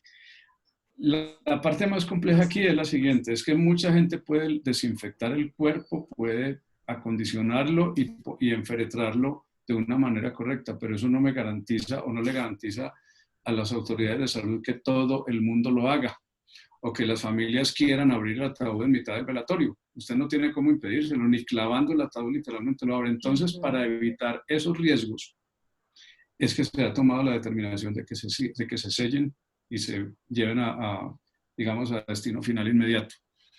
Eso obviamente nos ha traído innumerables problemas con las familias que quieren estar al lado de su ser querido, que lo quieren ver, que quieren verificar y corroborar que es él, porque es que cuando no lo ven hay muchas dudas y eso lo tenemos que entender. Pero las precauciones médicas tan extremas son dadas precisamente por el desconocimiento que hay del tema. Si ustedes miran o recuerdan qué información teníamos hace 2 meses, hace un mes y hace una semana sobre el COVID, vemos que es cambiante. Cada 8 días nos están diciendo una cosa diferente. Que se murió de esto, que da problemas renales, que da problemas de coagulación, que genera trombos, que da problemas respiratorios, pues, no sé, una cantidad de situaciones alrededor de eso. Una semana dicen que el tratamiento es con cloro, la otra semana dicen que es con ivermectina, luego están hablando de otro tipo de tratamiento, entonces siempre está saliendo algo diferente. Factor común o denominador común en esto, desconocimiento todavía en muchas cosas. Entonces, ante la duda, ante la posibilidad de que haya personas que no lo sepan manejar correctamente, que no sepan, digamos, guardar la distancia y las precauciones necesarias, por eso el nivel, digamos, de alerta y de cuidado se llevó a un nivel máximo, con un problema enorme, como lo decía, para los velatorios y para las familias. Yo creo que más temprano que tarde esto se va a normalizar, con absoluta seguridad. Ahí es donde nosotros tenemos que ser muy proactivos y si no podemos darle a la familia la oportunidad de un velatorio, en el caso de Colombia, en los COVID, no hay absolutamente nada porque el cuerpo se va del hospital al crematorio y punto. La familia no puede ni siquiera verlo para reconocerlo. O sea, tiene que ser literalmente un acto de fe el que le entregan, porque el hospital entrega su certificado de defunción, se comunica con la funeraria y la funeraria solamente lo transporta y lo lleva a la cremación. Nadie de la familia, ni siquiera los de la funeraria lo ven, porque cuando la funeraria va por el cuerpo, ya el personal médico debe haber hecho la desinfección, el taponamiento y el primer embalaje del cadáver. Entonces, miren, de pronto en el caso suyo, donde puede de pronto velarlos, es posible que usted y que nosotros más de uno como funerarios estemos en capacidad en garantizar de que hacemos un buen embalaje. Pero como no podemos hablar por todo el mundo, como no podemos hablar por todas las funerarias, ni la Organización Mundial de la Salud, ni siquiera la CDC en los Estados Unidos, que ha sido como la más liberal y que permite en ciertas circunstancias hasta embalsamar esos casos, lo dice abiertamente. Entonces, aquí lo que hay en este momento es un nivel de precaución al máximo, digamos, al máximo nivel que se puede dar. ¿Que trae problemas? Muchísimos, pero que yo espero que más temprano que tarde se relaje un poquitico esto, porque no me extrañaría que en 5 años estemos embalsamando casos con COVID, porque aprendamos algo, el COVID se va a quedar con nosotros. El COVID no desaparece la semana entrante, el COVID va a durar muchos años entre nosotros, pero vamos a terminar embalsamándolo como embalsamamos los casos de VIH-Sida. Recuerden que hace 25 o 30 años nadie se le acercaba a un VIH porque se moría del terror, y hoy día pues con las precauciones normales lo hacemos. Yo creo que con este caso va a suceder algo muy similar, pero por lo menos esperemos que aparezcan tratamientos médicos más completos, que ojalá salga una vacuna que funcione, porque no todos los virus tienen vacuna. Recuerden, el VIH no tiene vacuna y llevamos más de 30 años con él en el ambiente. Entonces, ¿qué vamos a saber nosotros si con el coronavirus podamos tener también una vacuna que funcione?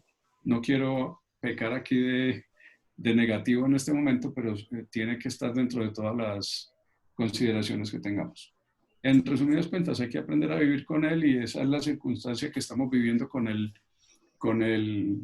manejo del virus en este momento en el servicio funerario, pero es una circunstancia mundial que tenemos que aprender a convivir con ella, por lo menos por ahora. Muchas gracias, doctor. Y estoy fascinada con su conferencia. Muchas gracias a las organizadoras, a la doctora Edith y a esta Janet. Bueno, muchas gracias. Yo lo que le quiero complementar ahí es que tenemos que elevar al máximo el autocuidado. Tenemos que cuidarnos nosotros y tenemos que cuidar a nuestro personal. Recuerden que son sus embalsamadores, son sus conductores, son sus auxiliares quienes retiran los cuerpos. Y después de eso tenemos la responsabilidad de cuidar a las familias que nos están atendiendo a nosotros. Entonces, por doloroso que sea y por triste, tenemos que observar ciertos tipos de restricciones. Ahí es donde tenemos que aflorar nosotros en generar una cantidad de rituales alternativos, de dar momentos de recordación, de pensar en los rituales a posterioridad, sobre todo ahí sí cuidarnos mucho de no caer en el facilismo, que si la persona se murió de un infarto o tosía un poquitico, entonces ahí sí lo vamos a cremar inmediatamente. No, tenemos que ser muy cuidadosos, porque la norma la tenemos que aplicar cuando tenemos la confirmación de que hay COVID o que hay una duda muy alta de COVID, pero si no la hay, con algunas restricciones todavía podemos velar, todavía podemos hacer funerales, inclusive hasta la música, pues en los espacios, en las iglesias o en las funerarias, los coros o los acompañamientos, lo que tenemos es que reubicarlos, siguiendo las normas, digamos, de segregación que hay en este momento. Pero lo que no podemos es desmejorar el ritual. Tenemos que tratar de sostenerlo, así tengamos las restricciones, porque es que si dejamos desmoronar el ritual, más allá de que los cuerpos se cremen o no, acabamos con las empresas funerarias. Así es, y realmente, dijera, en todos lugares va a haber historias, ¿verdad? Aquí hubo una que que en lo personal me impactó, y yo creo que también a la sociedad, de que se encontró una urna en la basura. Sí. Entonces, o sea, sí fue algo como que, como una urna está en la basura. Sí. Que se pensó que hasta era una bomba, un artefacto, y ahí van, y no, y tristemente y sorprendentemente era una urna. Sí, mire que siempre vamos a estar, digamos, no en el ojo del huracán, pero sí en el foco de atención de las personas. Porque contar historias sobre malas experiencias es maravilloso, y en tiempos de pandemia hablar mal de los médicos o hablar mal de la funeraria o algo se ha vuelto común. Así es. La primera recomendación que yo haría es, tenemos que cerrar los oídos completamente a los chismes, a tanto exceso de comunicación que hay en redes sociales, porque a mí me parece que en este momento las redes sociales son nefastas para el manejo de la pandemia y todo, porque es que estamos bombardeados de mala información. Eso nos obliga a estar cada vez mejor informados. Cada que nos llegue información y situación y conceptos, tenemos que buscar las fuentes que sean creíbles. y ayudarle mucho a las familias y a nuestros usuarios e informarlos supremamente bien, porque es que hay tanta desinformación que nosotros mismos nos perdemos. Nosotros mismos nos confundimos con lo que hay ahora. No sé si hablan de los funerarios que se aprovechan del dolor, los carteles que pagan dinero por los muertos por el COVID y una cantidad de cosas. No, nosotros somos los que tenemos que ayudar a darle confianza a la familia, a explicarle que los estamos acompañando de principio hasta a fin. Además, si la gente supiera que de alguna manera nosotros hasta perdemos dinero, precisamente porque no estamos vendiendo todos los servicios que nosotros podemos ofrecer, que de pronto el acompañamiento que le podemos dar a la familia no es tan integral y tan completo como lo haríamos, porque es que recuerden que la funeraria es el lugar del abrazo, del beso, del acompañamiento, de la recostada, del café juntos, del apretón de manos, y eso no lo estamos pudiendo hacer en este momento. Entonces, mucho de la misión, de lo que nosotros estamos haciendo, lo hemos tenido que cambiar tanto que tenemos que reforzar al máximo el que estamos haciendo el esfuerzo más grande de todos, acompañando a los médicos para poder acompañar a las familias en este momento tan difícil. Entonces, primero, no hagamos caso de tanta información que hay, expliquémosle a las familias también que hay demasiada información y dediquémonos a comunicar muy bien, a tener muy buena comunicación con nuestros usuarios. Si nuestras funerarias tienen canales o tienen formas de comunicarse con las familias y tienen forma de comunicarse con las comunidades, tratemos de darles precisamente la mayor tranquilidad de que estamos haciendo todos los esfuerzos habidos y por haber por atenderlos y por acompañarlos de la manera más profesional y más seria posible para que no, por lo menos haya menos oídos atentos a tanta desinformación que hay. Y que si algo ha sucedido, que seguramente lo ha pasado, no hayamos sido nosotros. Yo sigo confiando en que los funerarios somos personas supremamente responsables, que creemos en el oficio que estamos haciendo y que nos debemos en un 200% a las familias que nosotros atendemos. Sí, doctor, mire, aquí lo que se está implementando, tomarle una foto con el consentimiento, pues, informado por escrito al cadáver antes de que se lo lleve la funeraria, para que el doliente esté un poco más tranquilo. Y pues creo que sí ha funcionado. Gracias, Conchita. Yo creo que es que el asunto es de comunicación, digamos, que los protocolos de los hospitales y las clínicas tienen ya protocolos establecidos, los gobiernos tienen protocolos establecidos, pero tenemos que acercarnos precisamente a los hospitales, a las clínicas, a los ministerios, a todas las oficinas, precisamente para tratar de buscar esos puntos en común que nos puedan dar claridad, que les dé claridad y tranquilidad a los médicos, porque los médicos también están siendo víctimas de la desaparición de los cadáveres, como si fueran ellos se me fue la palabra en este momento, como si estuvieran ayudando en el proceso de desaparecer los cuerpos. Los funerarios también. Entonces, si podemos buscar esos puntos donde podamos tomar alguna fotografía o llegar a alguna manera que alguien pueda entrar e identificar, o por lo menos por una cámara o algo, nos ayudaría muchísimo. Nos ayudaría muchísimo. Sí, está muy buena la opción. Te leo pregunta de Rocío Trujillo. Respecto a las personas que deciden enterrar en un jardín las cenizas o en un árbol y tenerlos allí como una tumba para visitarlos y rezarles, ¿cuál es su opinión al respecto? Y a la de hacer un altar en su casa y colocar fotos del difunto para venerarlo y recordarlo. ¿Es adecuado? Yo creo que mientras no sea una cuestión, digamos, como obsesiva, donde se quiera como retener a la persona fallecida y se vuelva un altar casi que no sé cómo explicarlo en este momento, pero a ver, si el apego es demasiado y esa es la persona que no me falte, a que deje la habitación exactamente igual a como estaba cuando estaba vivo, o que en la casa no va a cambiar ningún tipo de rutina porque sus cenizas están ahí, pues yo creo que hay un límite entre lo sano y lo no sano, por decirlo de alguna manera. Yo creo que todo depende de la manera en que se vaya desarrollando eso, y la familia tiene que mirarlo. Si se vuelve una obsesión permanente de veneración a toda hora, yo creo que ya puede entrar en la parte enfermiza.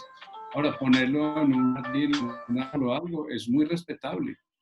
No hay ningún problema. Ese puede ser el lugar sagrado para la familia, para guardarlo. O sea, esos temas de la disposición final, como les decía, son muy personales. Son muy de las creencias de cada uno. Mi opinión personal es que qué bueno que sean lugares sagrados, lugares que no pierdan, digamos, esa importancia y esa recordación con el tiempo. Pero, como les digo, es una decisión totalmente del espectro de la familia nada más. Es importante recordar de nuevo que sí, tiene siempre, y como tanatólogos debemos orientar a la familia que tiene que llegar un momento en que se pueda cerrar este ciclo, despedirnos y entender que la persona fallecida se queda en nosotros y pues ya todos estos elementos iniciales pues tienen que con el tiempo ir saliendo. Te sigo leyendo preguntas. Dice, Sí. ¿se hace un ritual previo al embalsamamiento como una oración? Es también una cuestión muy personal. Algunos embalsamadores son muy profesionales y muy técnicos y simplemente se concentran en hacer bien su trabajo. Los que somos un poco más místicos, yo no hago una oración como tal, pero sí hablo con ellos. Les pido permiso y trato de establecer como un diálogo con ellos. Algunos me dicen el monólogo de Camilo Jaramillo, pero porque les hablo. Pero creo que la persona está ahí, el hecho del morir no despersonifica. Así el cadáver deje de ser persona para las autoridades y uno muere y se vuelve estadística inmediatamente. Para mí, una persona, pues el fallecido siempre es persona. De hecho, yo utilizo la palabra fallecido y muerto aquí hablando con ustedes, pero cuando hablo con familiares en funeraria o algo, yo siempre sigo hablando de doña Berta, de don Carlos y don Manuel, porque el hecho del morir no es dejar de ser. Para mí, ese cuerpo sigue siendo don Pedro, sigue siendo doña María o algo. Y antes siento como irrespetuoso referirme al cuerpo o al fallecido. Creo que a veces tratamos de decir las cosas muy bonitas y nos perdemos. Para mí, mi papá no es mi papá mientras está vivo y si se muere a los 10 minutos va a ser un cuerpo, simplemente o un fallecido. Mi papá siempre seguirá siendo Darío Jaramillo. Entonces, esa es la manera en que yo miro el manejo con los cuerpos que entran a custodia con nosotros. Para mí siempre serán y procuro hasta el último momento seguirlos llamando por su nombre, que es lo que los personifica. Ese es un hecho que le has enseñado a tanta gente además a hacer el trabajo y va incluida esa enseñanza. Entonces es un acto que replican muchísimos Sí. tanatopractores. Exacto, pero sí es importante que el embalsamador tenga mucho respeto por el cuerpo y que se acerque a él con mucha reverencia.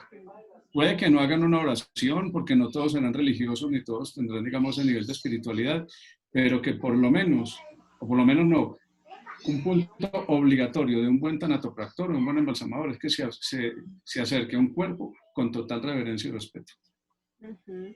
Bueno, nos pregunta Malena, ¿qué pasa con los cadáveres que tienen marcapasos, reemplazos de rodillas, etcétera? Bueno, pues depende. Si van a ser cremados, normalmente los marcapasos se deben retirar porque existe la posibilidad de que las baterías de litio de los marcapasos puedan generar problemas en algunos hornos crematorios. Eso no está muy probado del todo, pero sí se sabe que hay microexplosiones, pero no tan fuertes como para dañar la estructura de un horno. Generalmente las prótesis permanecen en un cuerpo porque para sacar una prótesis de una persona fallecida, la cirugía post-mortem que habría que hacer literalmente es una carnicería. Y me parece que es demasiado fuerte y excesiva para hacérsela a alguien, para sacar un tornillo, una prótesis o algo que no le va a servir a nadie, porque todas las prótesis se hacen sobre medida y con las especificaciones propias de la persona a quien se le van a poner. Entonces, algunos lo recuperan. Luego de la cremación, pues obviamente todas esas prótesis, tornillos permanecen ahí. Hay empresas que se dedican a reciclar eso porque son materiales y metales costosos. Pero más allá de recuperarlas después de la cremación o una exhumación, ya hay que mirar las alternativas nuevas que haya para reciclar esos materiales, pero generalmente terminan en un bote de basura o en un bote por allá en un rincón, en algún salón en los cementerios. Nada más. Lo único que me refiero es ser capaces porque sí, por la posibilidad de una microexplosión dentro del horno. Nada más. El marcapasos. Va. Dice Angelina, yo he visto el trabajo de los trabajos. El difunto parece que está dormido. No sé si se les maquilla. ¿Qué hacen para que se vea así? Sí, es una combinación de buena preservación, o sea, un buen tratamiento, un buen trabajo estético. O sea, es un poquito de todo. Eso es mucho amor, mucha dedicación, técnica, pero finalmente lo que busca eso es precisamente eso, darle esa sensación de tranquilidad a la familia de que el cuerpo está en buen estado, que se ve bien, que se ve descansado, que los efectos o digamos las expresiones de dolor, de sufrimiento, de dejadez, de abandono que pueda tener un cadáver en determinado momento, al momento de hacer una buena tanatopraxia cambiamos eso. No es lo mismo acordarse del familiar intubado en una clínica sin rasurarse, en pijama o en una bata, que volver a verlo notado bien vestido, bien peinado, con su traje correctamente puesto. Eso inmediatamente disminuye un poco la angustia y hace que comenzar a trasegar por ese largo camino de elaboración del duelo sea menos traumático. Dice aquí otra pregunta de Malena, dice, ¿se limpia el intestino? No literalmente, pero cuando sacamos gases de la cavidad torácica y abdominal, insertamos una cánula que lo que hace es aspirar, o sea, chupa, literalmente absorbe los gases y algunos líquidos que hay. Por supuesto que muchos de los gases y semisólidos que ponen en el intestino pueden salir, pero no salen todos, o sea, no hay necesidad de hacer una limpieza rigurosa del intestino ni todo el tracto digestivo. De Capilla San Pedro de Acapulco, bienvenidos. Dice que manipular el cuerpo no se permite tocar en estos momentos, pues que llega en la bolsa y que para tomar la foto. Esto respondiendo un poquito a alguien que dice que qué bueno que se implemente el tema de la fotografía. Pero cuando Conchita nos habló, creo que fue ella, sí, Connie, de la fotografía es antes ubicarlo en estas bolsas. Es un proceso que han hecho dentro del área de salud, clínica, hospital. Esa es la diferencia. Sí. Claro, ya una vez recibido el cuerpo no se puede, además no, sería una exposición. Aquí hay un señor que no conozco. Es que, es que hay 15 mensajes, Cami.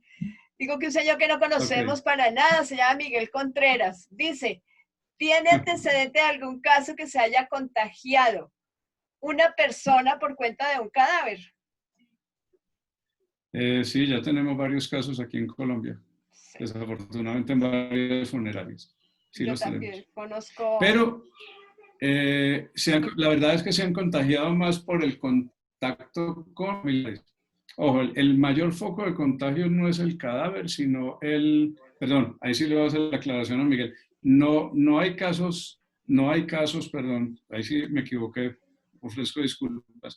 No hay casos que estén todavía, digamos, documentados por contagio directamente por el cadáver. Los contagios en trabajadores en el gremio funerario están más por las familias. Sí hay casos en estudio en este momento donde hay probabilidad de que el cuerpo sí lo haya contaminado, pero no está confirmado todavía. Sí lo están estudiando, pero los casos conocidos es por contacto con familiares. Sí, hay casos que... Sí. Lo que pasa es que también depende mucho el protocolo, hospitalario, ¿no? Aló. ¿Me escuchas? Aló. Te escuchamos. Sí te escuchamos, Cami. Nos quedamos mudos. Hola. No, sí. A ver, dale. Bueno, ¿escuchas? Ver, ahora sí. Ahora sí. Ahora te escucho. Dice, decía yo que también depende mucho del tema en clínica y hospital, porque pues hay clínicas, ¿otra vez se paró? Aló. Hay clínicas que tienen espacio para muchas cosas, incluso de áreas especializadas y todo el tema, pero hay otras que son muy chicas que no alcanzan, ¿no? También depende de eso. Yo creo que aquí lo importante es el cuidado total y absoluto del servidor funerario que va a recoger los cuerpos. Bueno, preguntan aquí, ¿dónde puedo estudiar tanatopraxia? Pregunta Luz Turquesa. Buena pregunta. ¿Y de dónde es Luis? ¿De dónde es Luz, ¿tú de dónde eres, Luz? Ahí está. Pues a ver, en Latinoamérica hay algunos lugares en México importantes. En México hay algunas academias, se dictan algunos cursos. En la Universidad Veracruzana hay un técnico embalsamador histopatólogo también que funciona. De resto, en Sudamérica y Centroamérica pues, hubo, porque en este momento se está replanteando todo, cursos, diplomados. En Colombia hay la posibilidad también de hacer algunos diplomados y cursos, pero digamos que todo eso está en stand-by en este momento. Ella está en Jalisco, está En Jalisco, en bueno. Zapopan. Bueno, en Veracruz, en Zacatecas tal vez, pero en México en general, digamos, hay muchos cursos y muchas posibilidades, por lo menos, de empezar a acercarse a la tanatopraxia como tal, pero como carrera, creo que está solamente Zacatecas y Veracruz nada más. Si alguien me puede dar más precisión, pero creo que son esos dos nada más. De resto no hay más. Yo soy de Zacatecas, vivo aquí en Zacatecas, pero desconocía que hubiera tanatopraxia aquí. La verdad no sabía. Sé que hay medicina. Sí, pero sí, yo entiendo que el Instituto Enlaces del Nordeste del doctor Zapata, no sé si lo hace directamente con sus funerarias o qué, pero es por lo menos otro de los cursos y él tiene su centralidad hasta donde entiendo, en Zacatecas. Por eso lo menciono a él. Pero como universidad que yo sepa, ente universitario, solamente la Universidad de Veracruz. Dice Istel Vázquez que en Zacatecas está, pero con otro nombre. De pronto por eso Edith no sabía. Sí. Dice Heiner, ¿qué reacciones puede presentar un cuerpo después de su fallecimiento y después de su embalsamamiento? ¿Me repites, por favor, la pregunta? ¿Qué reacciones puede presentar un cuerpo después de su fallecimiento y después de su embalsamamiento? Pues a ver, muy general, ¿es incluido COVID o en general o qué? Me gustaría como sí, un poquito más está general, es como que, bueno, si es como general, que reacciona ahí después de fallecido en general. Bueno, en general, lo primero es que va a entrar en un proceso de descomposición, punto. Y tenemos, por medio de la tanatopraxia, que frenar que aparezcan todos esos fenómenos propios de la descomposición cadavérica, o sea, que no cambie de color, que no empiece a generar gases, que no empiece a generar líquidos y que no empiece a oler mal. Digamos que es lo más básico que se puede explicar. Y obviamente, por medio de la preservación, pues evitar al máximo que ese cuerpo pueda ser foco de contagio de cualquier tipo de enfermedad. Es una pregunta, una respuesta muy general a una pregunta muy general. Pero sí es así, sí. Va, Mauritania, excelente conferencia. Quiero saber qué disposición tienen los líquidos del cuerpo incinerado. Del cuerpo incinerado se evaporan, simplemente. Un horno crematorio básicamente es un evaporador de líquidos. Tenemos una cámara de cremación que está más o menos a 800 grados y una cámara de postcombustión que sube arriba de los 1000 y hasta los 2000 grados. Ningún líquido permanece. A esas temperaturas literalmente todo se evapora y lo que quedan es restos óseos descalcificados, nada más. No he dicho, lo que queda es arena, para decirlo de una manera más clara. Sí. Dice igual Luz Turquesa, dice en Zapopan, la institución donde estaba dando servicio a familiares de COVID, implementaron 2 tablets, una para dentro y otra fuera de los familiares, que una vez a la semana les permitían ver así a su familiar. Incluso en el momento del morir se les tomaba la foto, pero está hablando en pasado.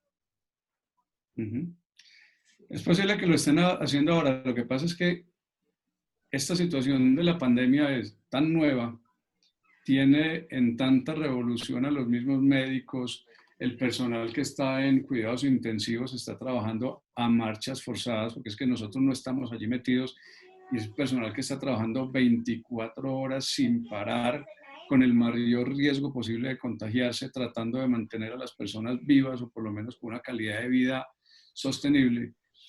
Entonces yo creo que ni tiempo han tenido de implementar muchos protocolos y creo que tampoco se les han ocurrido y no tienen por qué en este momento lo ocupados que están. En ese mismo afán, precisamente de implementar soluciones, es donde tenemos que juntarnos todos y también proponerles. Obviamente vamos a depender mucho de las respuestas de las autoridades y los hospitales. Por más que queramos tomar fotos y meter tablets y cámara, de pronto no nos los van a permitir. O el hospital, o la ley, o la legislación. O sea, no es tan fácil como proponerlo. Pero ahí están las opciones, por lo menos, para hacerlas, para decirlas y a ver qué va a pasar. Lo cierto en el fondo de esto es que estamos en una situación tan compleja, tan difícil, donde quisiéramos hacer mucho más por las familias, donde quisiéramos hacer mucho más por nuestros usuarios, pero que no tenemos los medios ni físicos, ni legales, ni logísticos para hacerlo muchas veces. Y eso es una cuestión muy desafortunada. Sí. Se me ocurrió ahora una pregunta leyendo aquí. Voy a leer primero acá. Dice, por parte de la Universidad Veracruzana y Atembal, nuestro querido Atembal, hay el técnico superior universitario en histotecnólogo y embalsamador. Se hace una parte online y las prácticas presenciales, y pues tienen también la carrera presencial. Correcto. Has hecho parte de esa capacitación directamente allá en Veracruz, sí. Dice aquí algo bonito. Dice, dice Jen Carrillo, creo yo que depende mucho del entorno donde se haga el ritual funerario. En mi caso particular, también soy enfermera. Y por esta situación se recomienda que el cuerpo, en cuanto salga del área COVID, se traslade casi directamente al crematorio. Si bien no todo el mundo acepta ni es como el ideal para el proceso tanatológico que el compañero Jaramillo recomendaba, sobre tocar al caído para que sea más llevadero el duelo, es lo mejor y es el ideal. Al menos yo concuerdo con eso, porque los varios estudios que se han publicado... Voy a bañar mejor a las 11, voy a empezar yo. Don Arturo dice que los estudios han comprobado que han publicado, dice que es mejor los cuidados normales, que son incluso riesgosos para el propio embalsamador. Bueno, te lo resumo, de pronto lo encuentro aquí a don Arturo para... Ella lo que está diciendo, de todas formas, es como enfatizando el tema de que una vez la persona haya fallecido y se sepa que es por COVID, lo que se vale es tener todos los cuidados y cuidar al personal, a los servidores funerarios. A eso realmente es, y sí es lo que debe ser. Y nosotros también, porque muchas veces también mueren en casa. Y si alguien está haciendo acompañamiento al final de la vida de un paciente COVID, debe tenerse los máximos cuidados, porque no todos están muriendo en los hospitales. Vale, dice Mauritania que compartir el lugar de las escuelas, luego entonces los buscamos con exactitud y datos exactos. Yo creo que a través de Atembal nos queda más fácil para que Maru, por favor, nos colabore. Bien. Una pregunta que me surgió a mí, ¿cómo está funcionando la repatriación de cadáveres en general? Estados Unidos, Centroamérica, México, Centroamérica, América del Sur, ¿cómo está ese tema? Legalmente, sobre todo. Con muchas restricciones.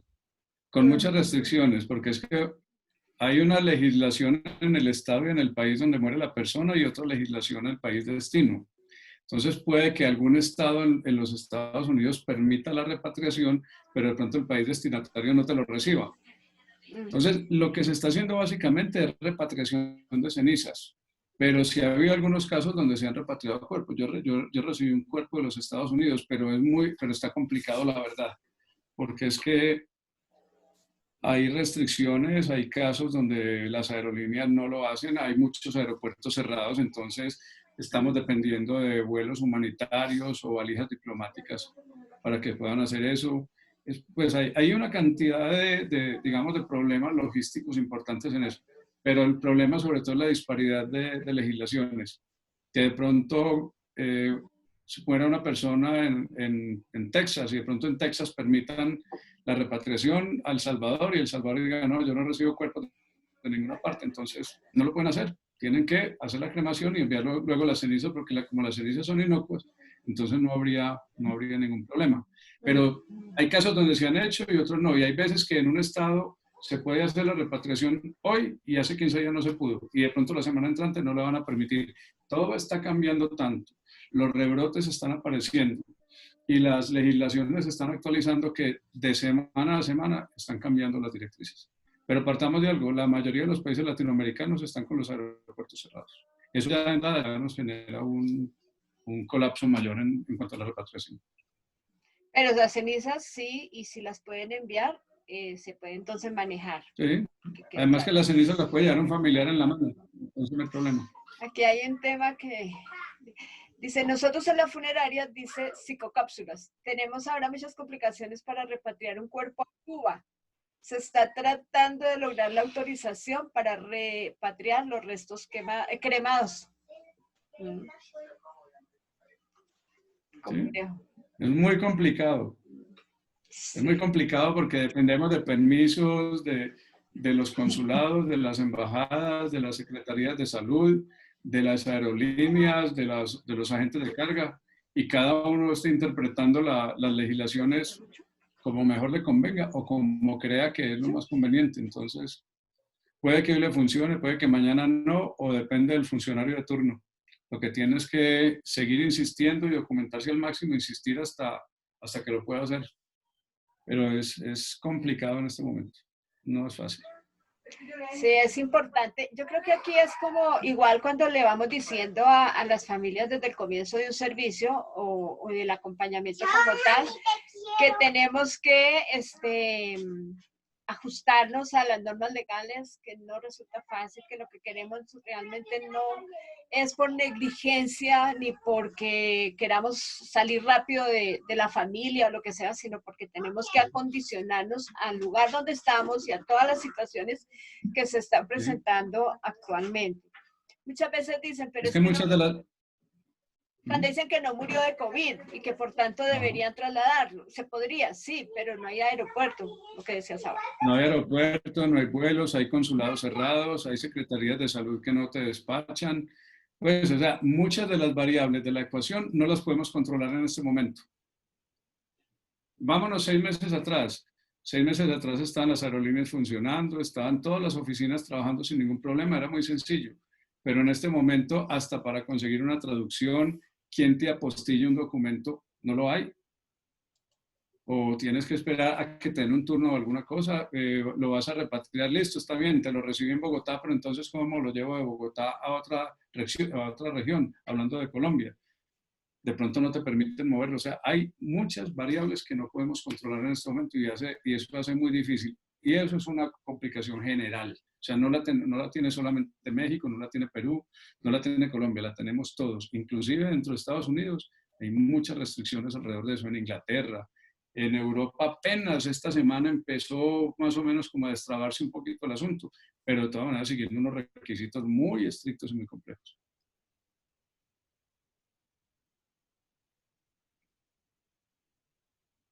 Janet tiene el micrófono. Ahora sí. Vamos cerrando. 2 horas hablando es pesado. Sabemos eso también. Ya llevamos todo eso, increíble. Ya llevamos un buen rato, sí. Recomendaciones generales respecto a esa claridad desde la tanatología frente a que el proceso de tanatopraxia bien hechecito es un excelente comienzo para un proceso de duelo sano. Sí, mire, los funerarios no somos vendedores de cajones, punto. Los funerarios, los profesionales funerarios, los directores funerarios, las personas que tenemos este estilo de vida, porque esto para mí no es ni siquiera un trabajo, este estilo de vida, alma adentro, tenemos que entender que nuestro trabajo es de acompañamiento. Nosotros somos el bastón, el caminador, la silla de ruedas de las familias que llegan a nosotros. Porque es que ellos no están haciendo el trabajo porque no lo saben hacer, están acudiendo a nosotros es porque somos los que sabemos acompañarlos en ese camino. Entonces, toda de la manera que nosotros podemos allanarle el camino a las familias, en información, en acompañamiento, en opciones, va a hacer que esa angustia sea menor. Recuerden, no les vamos a quitar el dolor, no les vamos a quitar la angustia, le vamos a ayudar a llevar esa carga con nuestros hombros también, porque es que una palabra, y esto es una frase muy de ustedes los tanatólogos, un dolor o un gran peso llevado por una sola persona es muy difícil, pero si lo cargamos entre varios es mucho más fácil de llevar. Esa angustia inicial del proceso funerario que es, digamos, tan logístico, por lo menos esa angustia quitarse a la familia. Si nosotros le damos todas las herramientas y las opciones posibles a nuestros usuarios, a la gente que confía en nosotros, para que empiece ese trasegar por ese camino de la mejor manera posible, es lo que tenemos que hacer. Más allá de simplemente venderle un ataúd, más allá de ofrecerle un panteón, más allá de ofrecerle una carroza bonita, no, es el acompañamiento, es que sientan que yo lo estoy acompañando, que tu dolor es mi dolor y tu tristeza es mi tristeza, que es lo más importante, porque es que yo no me estoy alegrando de que haya muerto tu padre, pero sí me alegra mucho que hayas confiado en mí para poder ayudarte en estas circunstancias. Eso es lo que, digamos, la alegría del funerario que tenemos que enseñarle a la gente, que aprenda que a nosotros nos hace felices, que podamos acompañarlos en esta situación, que muchas de esas complicaciones y de esas decisiones difíciles para ellos en ese momento pueden confiar en nosotros para hacerlas. Eso es un trabajo de mucha solidaridad, de tener mucha compasión con el otro. No de ponernos en el zapato del familiar, pero simplemente de acompañarlos, de estar al lado de ellos. No estamos ni adelante ni detrás, vamos al lado de nuestros usuarios. Y eso hace la diferencia. Ojo con ese al lado de nuestros usuarios. Esa es la tarea, estar presentes, listos, no necesitamos hablar. Calladitos nos vemos más bonitos. Es el respetar la creencia, es el respetar el dolor. No puede haber juicio, no puede haber absolutamente nada. Miguel Contreras a la orden. Niño indisciplinado. Y es en el sé cómo efectivamente entonces hacemos una tarea realmente desde la base de que la persona está en un proceso de intensa tristeza, de intenso dolor. Sí. Va. Bueno, te voy a leer aquí para finalizar algunos otros que me encanta leer ya. Dice, excelente conferencia, muy nutritiva. Nutrición y tanatopraxia me sonó una mezcla especial. Me encanta la filosofía de Camilo Jaramillo. Para los dos anfitriones, muchas gracias, excelente conferencia, todo muy bien explicado, gracias. Muchísimas gracias, dice José Luis, por esta tan interesante charla. Camilo, un profesional completo, con profundo y muy humano dominio de tantísimos detalles de su actividad. Esto es importante. Esto no se aprende en un día, así como la tanatología no se aprende en un día, el servidor funerario no se hace en un día. Por eso es tan importante para quienes son funerarios permanentemente estar capacitando a su gente. No escatimar en la inversión que genera el capacitar su gente de forma permanente, buscar perfiles adecuados, lo dijo Camilo al comienzo, el perfil es supremamente valioso, pero lograr a esto, vean, Camilo inició en la funeraria siendo, ¿cuál fue tu primera tarea? Cuéntanos de eso. No, pues yo entré ayudando a servir café, a acompañar los funerales y hasta lavar las carrozas. Yo lo he hecho siempre, yo lo único que no he hecho en funeraria ni de muerto ni de dueño, el resto he hecho de todo. Sí. Así es. Ajá. Desde abajo hasta. Sí. Yo digo, yo lo único que no he hecho es preparar un cuerpo. No, eso, mis respetos con ustedes.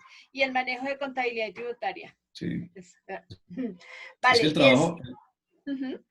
¿El trabajo? Mire, yo siempre he dicho que esto no puede ser un trabajo, esto es un estilo de vida. Y hay que entenderlo desde el corazón, desde el alma, porque es que esto es el acompañamiento. Es que nuestros usuarios son los seres más vulnerables y más vulnerados que hay en el mundo, porque es que cada cliente de nosotros llega en su peor momento. Entonces es un trabajo de mucho humanismo, de mucha entrega, es muy social. Yo por eso digo, esto no es un trabajo, esto tiene que ser un estilo de vida, una vocación absoluta para poder hacerlo correctamente. Y también se aprende, no es que yo tenga que haber nacido funerario, yo no nací funerario, pero si uno tiene precisamente esa vocación de servicios y esas ganas de acompañar a la gente, lo puede hacer. Así es, sí. Esto ha sido un recorrido interesante, largo aprendizaje, vivencias propias, problemas a solucionar a veces delicados, manejo de medios de comunicación a veces un poquito abusivos.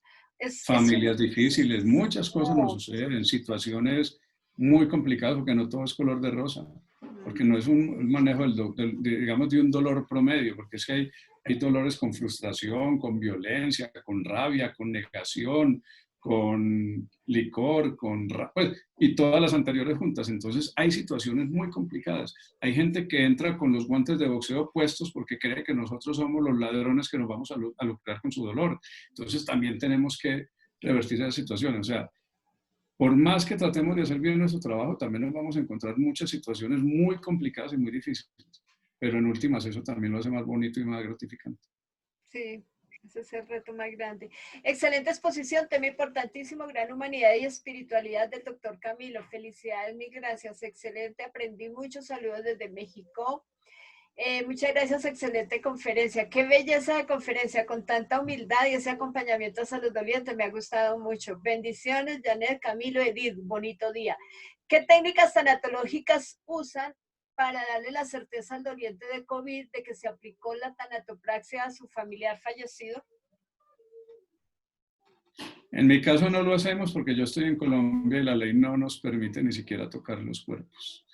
Y alargando, yo estaría muy seguro del proceso que yo podría hacer en un laboratorio con buenos químicos, con buenos elementos, pero sería mi palabra contra las decisiones y las directrices de la Organización Mundial de la Salud, de la Organización Latinoamericana para la Salud y de la CDC. O sea, sería una palabra de este tamañito contra organizaciones. Sí, es muy complejo, se volvió a ir. A ver, Camilo, ¿a mí me escuchan? ¿Sí? Ah, ok. Sí, Janet. Ok, gracias, vale. Bueno, mientras escuchamos. voy a seguir leyendo aquí, gran aprendizaje. Gracias, Janet, Dora, Camilo, los saludos desde Zacatecas. Mi respeto y saludos desde El Salvador. Muy buena sesión, muchas gracias. Qué maravilla, le dan tanta dignidad a la persona y a la familia que es necesario para iniciar el proceso de duelo de manera saludable. Gracias por la coordinación y el conocimiento. Felicidades, mil gracias por compartir. Abrazos desde Monterrey. Quisiera que hubiese más Camilos en mi tierra, dicen de México. Sí, gracias, Yaneli, gracias, excelente exponente. Felicidades, doctor Camilo. Aquí en Oaxaca tenemos una excelente funeraria. Humanos, respetuosos, siempre atentos. Bueno, no vamos a hacer publicidad en ninguna funeraria. Totalmente de acuerdo con la definición que es un estilo de vida. Gracias, Edith, Janet. ¿Qué técnica sugiere al tanatólogo usar con los dolientes al momento de recibir la noticia de que su familiar falleció por COVID? Al tanatólogo, si es el tanatólogo, la pregunta es para Janet. Ya hemos hablado algo de eso. No, es que hemos hablado primeramente el decir la verdad siempre, del buscar la forma propicia de dar las malas noticias. Diríjanse al canal, está la grabación de todas las recomendaciones buenísimas que nos entregó Marco Gómez Sancho, el doctor estuvo con nosotros la semana pasada. Entonces ahí les invito a que revisen, en el canal está toda esta parte. Gracias, Edith, por su esfuerzo. 25 mensajes más para mí. Yo quiero proponer una cosita. Dime. Ah, no, ya. Sí, Janet, sí, pues muchas de las personas que están aquí presentes, yo les agradezco muchísimo que estén aquí y no quisiera dejar por las dudas por fuera, pero nos tendríamos que quedar todo el día. Sí. Si a través tuyo de la fundación puedes hacer público de pronto un contacto o alguna cosa donde me puedan hacer algunas preguntas, yo con el mayor de los gustos, o a través tuyo, yo puedo ayudarles pues, a responder lo que yo sepa también, porque si no me lo sé, también les voy a decir con toda honestidad, no tengo la respuesta. Por lo menos me invitan a estudiar un poquitico más. Pero si hay cosas más puntuales y más técnicas en que yo les pueda ayudar con el mayor de los gustos, a través tuyo o a través, no sé, ya tú miras la manera de lo podemos hacer. Yo complemento de la siguiente forma. Primero, aprovechando además de darle las gracias a Camilo, yo sé de tu tiempo, más hoy que estás en tu casa con tu hijo, con tus papitos, etcétera. Sé de eso, pero pues tu generosidad siempre. Me pego a todos los que hablan de la humildad con la que se hace la exposición. Somos parte de un, valga, como de un equipo, no sé si es un equipo de trabajo o un equipo de personas con esta misión de vida, que si nos damos cuenta han sido todos personas maravillosas, donde la intención ha sido siempre realmente enseñar de lo que se sabe. Camilo no se escapa absolutamente a nada de esto y sé que uno además de sus postulados es enseñar al funerario, enseñar al tanatólogo, enseñar al tanatopractor a que se haga el debido trabajo. De las cosas con que se batalla muchas veces, y lo decía que Dios también, importantísimo ver con qué funeraria se hace un arreglo para un servicio funerario. No podemos entregarle nuestro ser querido a una persona con un negocio, en Colombia decimos con un negocio de garaje, pero si una persona tiene un negocio de garaje, aquí tengo por aquí a un amigo que empezó así y hoy es uno de los grandísimos funerarios de toda su zona. Entonces, no está mal que sea el funerario chiquito o de pronto que es el mismo que hace absolutamente todo. Lo importante está en el querer aprender y aprovechar toda esta disposición que se trae. En mi conocer, Camilo es de las personas más integrales, valga también esa parte súper importante. Por tanto, entonces, que sí, vamos, Mirela aquí ya les escribió su correo, voy a replicarlo luego en los grupos y tengan la certeza de que cualquier duda, él se las va a responder. De eso tengan toda la seguridad. Entonces, se valdría incluso, si tienen algunas dudas respecto a con su equipo de trabajo, qué bueno fuera hacer de cada funerario como un paquete de preguntas para que él pueda responder completamente a todo lo que suceda puntual en sus lugares de trabajo. He dicho. Bueno, pues Camilo, la verdad que como siempre, muchísimas gracias. Sabes que te quiero con mi corazón grande. Pues bueno, aquí le seguimos. Aquí le seguimos. Pues yo le quiero dar gracias a todos por su valiosísimo tiempo, por haberme escuchado y espero que cualquier cosita que les haya dicho sea muy útil para su trabajo y su quehacer diario.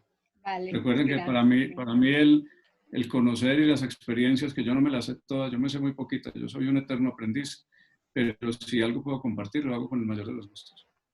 Gracias, doctor Camilo. Gracias, doctora Yané.